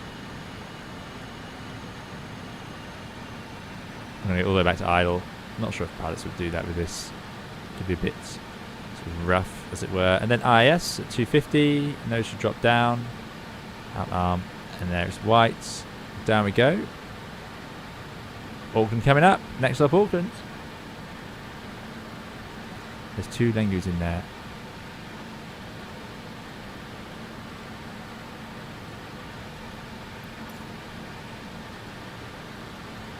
Good spot. Excellent spot. Thank you.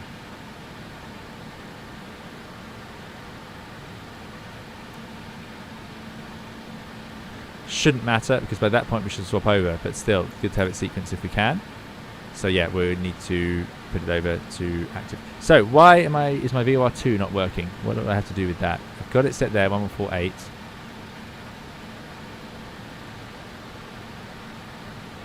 It's not even showing me the needle.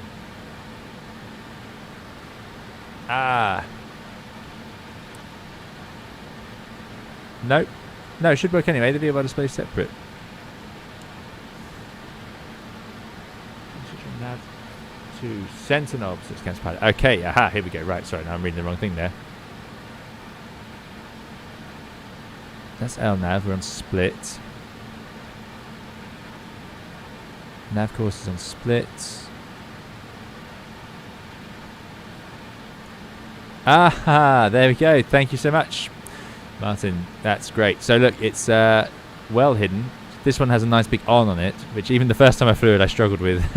But yeah, it's actually hidden away there. Even harder to find. Excellent. Because these are effectively the nav boxes. Yeah, okay. They'd normally be... Well, we're used to seeing them down here in the sort of conventional layout now. But this was the way. Concorde had them up here as well. Funny enough. There's a lot of similarities between this and Concorde. But there we go. Thanks so much, Martin. Excellent, excellent, excellent. And Richard as well. Did you turn it on? Oh, that's the... What's that? 4th or 5th switch so far today. We didn't know where it was. We were doing okay. The average is dropping. Right, let's get the speed brakes out. 24,000 feet. So that's good. So let's put the ILS back up on this side, 1103.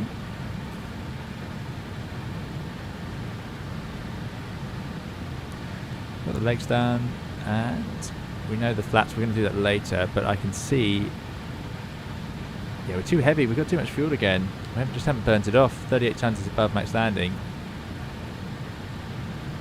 So it's going to be another overweight landing, but there we go. Longer runway this time. Let's see. Yeah, well, it'll be comparable at least to last time, except with a bit of a headwind. A real gotcha, says Martin. Yeah, absolutely. That's great. I've never spotted that one.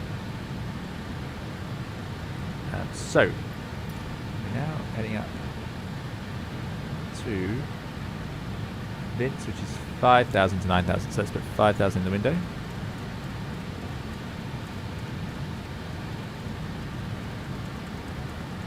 Oh, it's always the way. 5,000 in there. That's good. Let's get the seatbelt signs on because I'll forget those later. And let's run the sit checklist. So PTU goes on. Oh, I know what we've done. We've done it again. Put the pacey pump to auto. Cabin isn't descending. So if we drop the flight... Oh, there we go, that. Down, and then we'll see the rate descending, which is good, and then we can adjust it. So let's increase that rate of descent. Let's see what happens there. There it goes. Oh, that would hurt your ears. That was a little bit more sensitive than I imagined. 1,000 feet per minute. Even 1,000 is a lot, really. But we'll see what that does. We are still going. Right, now let's go to QNH 1020. We're making our left turn. Full speed brake. Now heading to Gituk and then Lengu. Start the ILS. Lengu is at 12 miles, so we want to be 4,000 feet there. Let's just check. It's sea level, isn't it? Shouldn't ask questions like that. Looking for a confirmation. Anyway, there we go. Runway is 15 feet. Touchdown 50. Okay, actually, yeah, your ears would have felt that. Like I say, even 1,000 is pretty impressive. So speed's under control at 250 knots. We've got 12 miles, and that's going to take us to Gituk. Good stuff. I think Gituk is 4,220 knots. So let's see if we can get this to work. So we'll put 4,000 in the window.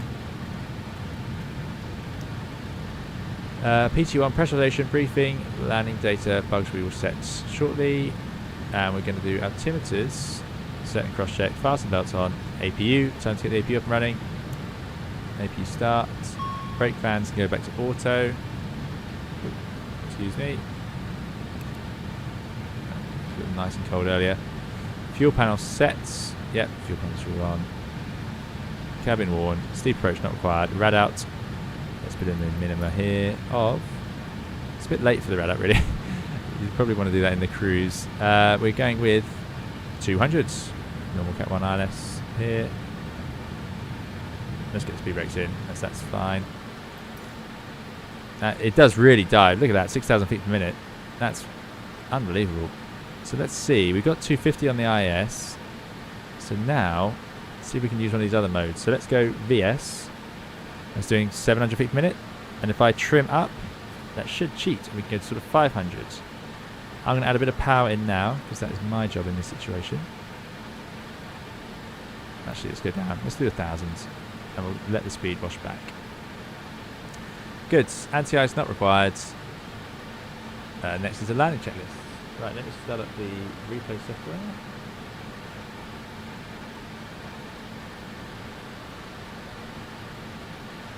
Every time I try to find it, I'm sure it hides intentionally. Okay, we're doing 500, so I'm going to do a nose down trim. Martin said we'll change the VS, which is pretty handy. We'll cheat. So here we go, we're heading to Lengu. We are coming a bit fast, but we are back to the 220, which is good stuff. How's the cabin doing? Still descending at 1,000 feet per minute. Altitude is up at 5,000 with a very low diff. Okay, so actually they're going to intercept now, so I can put that rate back. Because we don't actually want them to intercept just yet. A little bit early. If you're doing manual pressurization, you absolutely would though. Right. Now we're pointing to Lengu. Okay. Yeah, which is there. I'm actually going to let it do the next turn, because after Lengu it's going to go to IO26, which I'm going to hope it does have in the right place. Speed brakes are in. 5,000 feet. Get the heading bug round to the right place. Actually, no, we're going to have to do this manually. Right, we'll go heading bug. We've got 1103. So, oh, the RDS is already showing, so that's good news. Why is heading bug over there? No. This way. And then we go to nav. Let's get the first stage of flap outs. We need to descend a little bit faster than this, so we're going to 3,000. Then I'm just going to do BS. But let's do IS. Down we go. Let's get ourselves onto an intercept heading. Something air traffic would do with us. So even a bit of speed brakes now just to get ourselves down. 3,000 outer arm is in. Oh, that's really dived. Sync rate. Yeah, I'm not surprised. There we go. Get the nose up. And we'll arm. Localizer armed. And then they are green. Lock glide slope. A bit late in that intercept heading. Glide slope captured. 200 knots. Established on the ILS. It's fine. We've got the first stage of flap outs. 3,800 feet. Auckland traffic, New Zealand 328, RLS runway 05, right, 11 miles. Bit of power on, speed brakes are in, next stage of flap.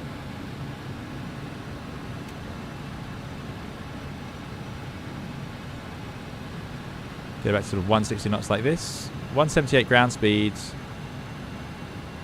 with about possibly a bit of tailwind here as well. Oh, it's bumpy as well. This is New Zealand as we know it. Love it.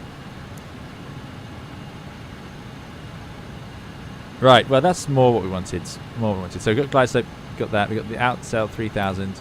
If we do go around, we'll go straight ahead to MRAG and we'll climb to 3,000 mandatory. So that's what we'll do. We'll leave that in the window. If I press out arm, what would it do?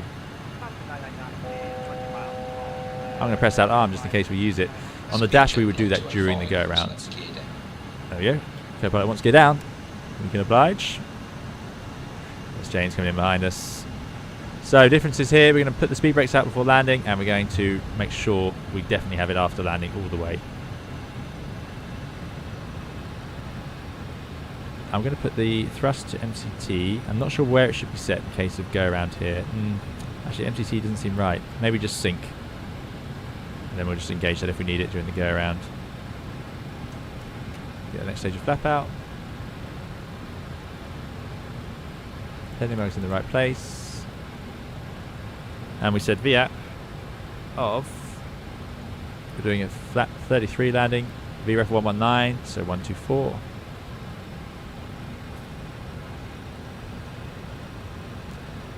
So let's go to full flap now. A little bit early, but still. Is James in front of us again? I think James is. Is he? Yes, someone's in front of us. Alright, let's get thrust in the right place.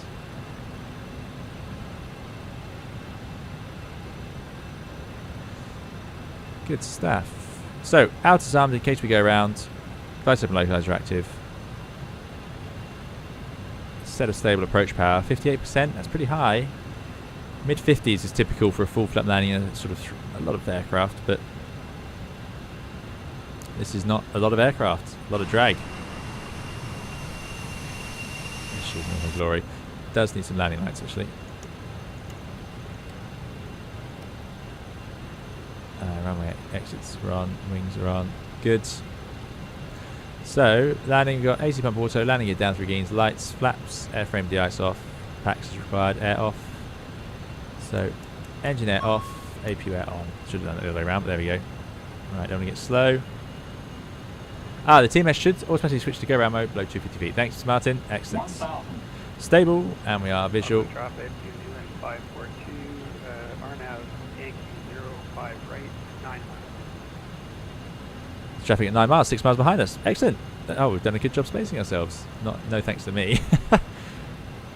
And Auckland traffic, New Zealand 327. RS 05 right, 2.5 miles.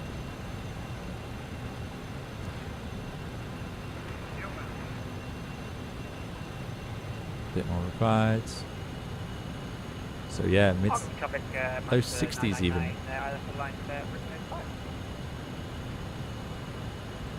So someone's on the runway. Anyway, there we go. What's that message? Cat 2, there we go. So it is setting up for an auto land. Bit of power on.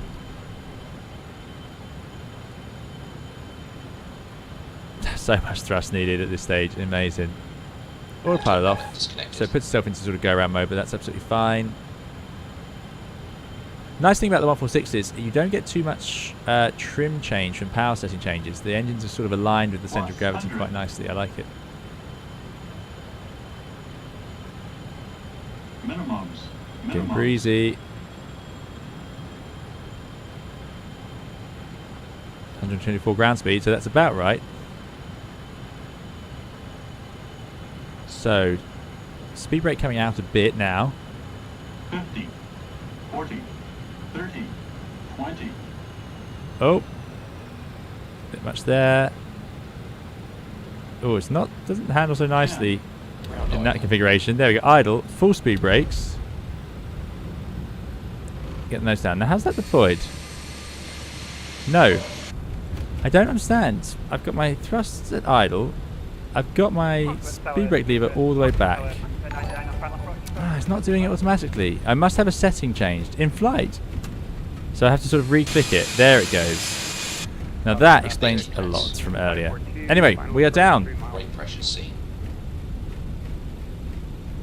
Interesting, interesting, interesting. 60 knots. This runway does look nice, but I'm pretty sure this is... This doesn't look very default, does it?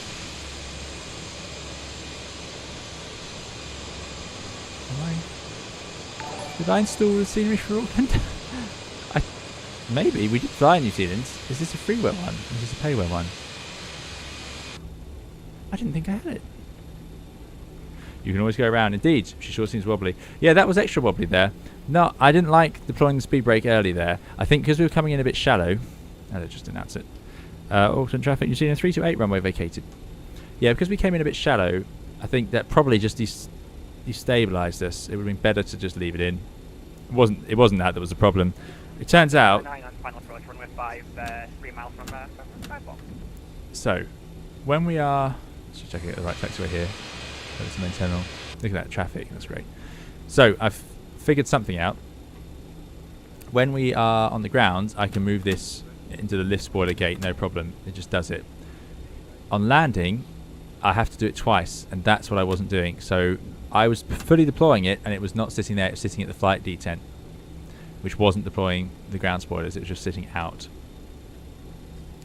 So what that meant was we got the back, but we didn't get the front. And what's happening is, and it did it again on that landing, because I'm not getting the lift dampers up.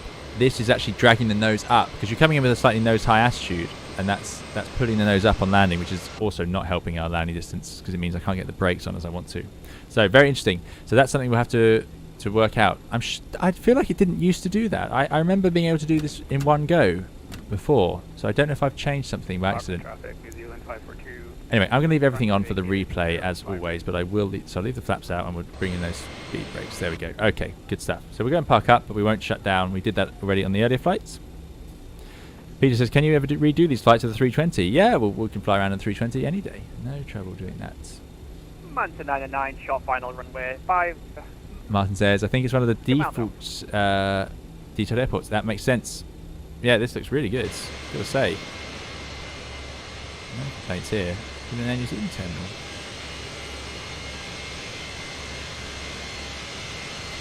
So FS Traffic has done a good job populating here. We just missed out for some reason in Wellington, and I don't know why. Like I say, when I loaded up earlier, we had loads there.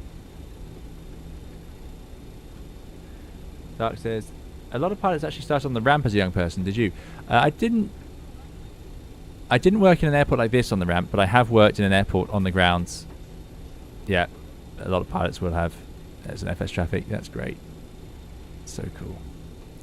Let's go find a nice Air New Zealand parking spots.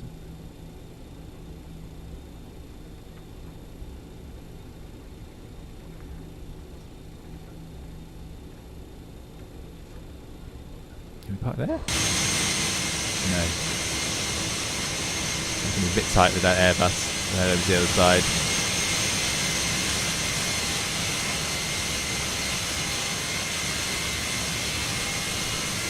Yeah, nice. Nice scenery. We've had a couple of good airports today.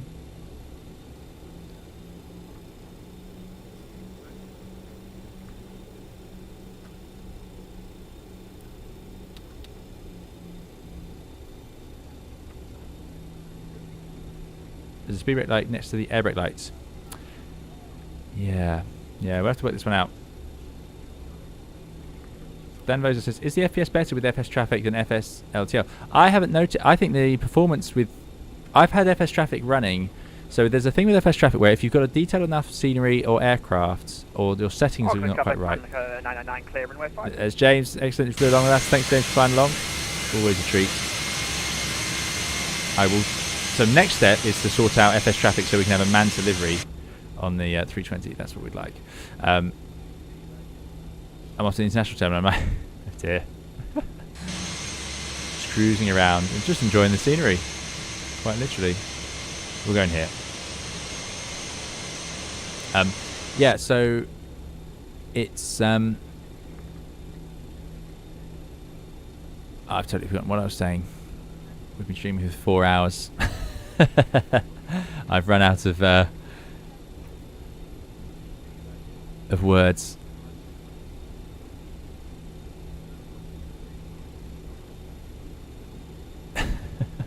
What was I saying? So much to do with the speed brakes. Yeah, we'll figure that one out. It's a beautiful flying aircraft. It lands really nicely. And not that that was definite proof of that. But I destabilised that by using the speed brake early. I think using the speed brake early is used on steep approaches. I don't think you need to deploy the speed brake in advance on a normal approach. I think that's the difference. Right, we're talking about FPS and that's it. And JustFlight's traffic. Thanks, Richard. So, we were saying about the performance. If you use FS Traffic, look at that. Is that included? I can't believe it. It even says 143. This must be a payware, but I really don't remember. That's just what they look like. That's amazing. Let's try... See if I drag it off to the left or right. I'm glad we made it all the way to park. Oh, it just says stop. I'm too close now. Very good. That is great. And hopefully it'll say okay. I don't know if it will. Too far. That's brilliant. Well, this has got to be payware. I don't understand. But there we go. So, thank you to everyone on FlatSim. We're going to disconnect from that. Yeah, so with FS Traffic, it has... I've had no trouble with performance. In fact, I've had it where there's so many aircraft that it won't load the traffic. When there's too many objects in your simulator, it won't load the traffic. And even then, I haven't had FPS issues. So, no, I've not noticed anything. But remember, I do cap my simulator to 30 frames a second due to the streaming. Because it wouldn't work otherwise. This is the Flightbeam Auckland payware. There we go. Right, this is payware then. Yeah, because that's amazing. So we do have we do have 2 flight beams then, and I have seriously confused myself with what add-ons I have and don't have. But there we go. So I must have paid for both when I bought the scenery for Wellington earlier. I really didn't mean to, though. Unless it includes both. Anyway, thank you everyone. Thank you for coming along. I hope you've enjoyed it. We've learned a lot. We had a good bit of fun today. Lots of different things. Some interesting wins, some interesting braking. So yeah, if we'd had those spoilers up, we'd have had that airplane stopped in no time. I've never seen, even with, like I say, a 15 knot tailwind, that should have been absolutely fine. So that is a lesson for us. We will work that one out as time goes on. I'm going to set up the replay now. This was an interesting landing actually, so let's have a quick look at this one before I go and cook dinner.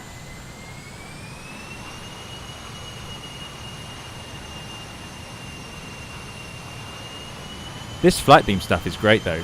I mean, that stopping system spots on. I mean, look at it. There's no way this is yeah, I should have seen this. Absolutely amazing. Landing gear 1, glad you enjoyed it. You had it before, said Zach. Ah, interesting. So I must have bought this for another stream, clearly. It didn't tell me I owned it in the, anyway, I'll stop digressing with that. So here's the landing, the replay, and somewhere here we did this. Put that out. I sank down, overflared, ballooned, overflared again, down. Oh, a little bit of a skip. No problem there. Small skip. Still, second touchdown was in the touchdown zone. Totally fine. Interesting. And there we go. And then you sort of have to keep deploying to get these up. But that's not what happened. This is what we actually had. So that rear air brake was dragging the nose up, which just you know, make sure the landing roll even longer, because we used plenty of runway. And that was with the, you know, we down on the brakes. So there we go.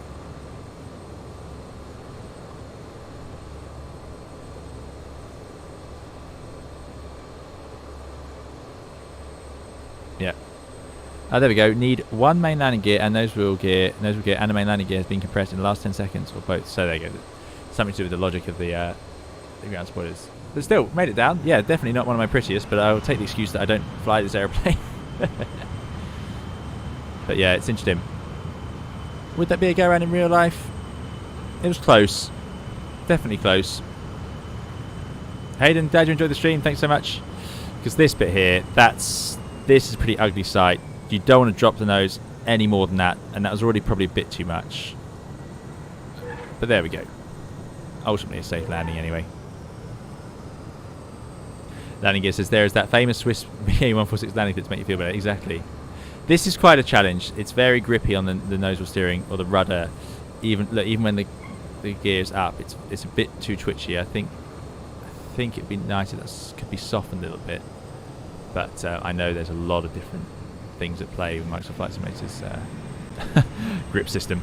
Right, let's put it into a nice drone view. Let's have the other wing so we can see that beautiful scenery. Unbelievable. So glad we had that. And yeah, I will say thank you all so much for joining us today. Really enjoyed it. I hope you've enjoyed it. A long one today, so thank you for sticking with it. If you're watching on YouTube, do please leave a like on the way out. Thanks to Martin for coming along and helping us out as well. Great work on this aircraft. We absolutely love it, of course. As you can tell, looking forward to the RJ a lot. Thank you to everyone who's kindly donated. Really appreciate the support on for the channel. It's very kind of you.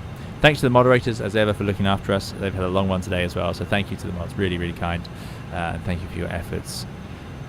We'll see you again soon. We'll be flying some other fantastical aircraft around the world, including in Australia. And we've got such a big roster of aircraft now, big fleet. So we'll have to keep mixing it up. But we will be back in the 146 at some point in the future, of course. Yeah, plenty more exciting aircraft on the way, aren't there? So we'll look forward to those. Thanks for chatting. Thanks for watching along. Yeah, we shall see you all again in another live stream or video soon. Thank you. Bye-bye.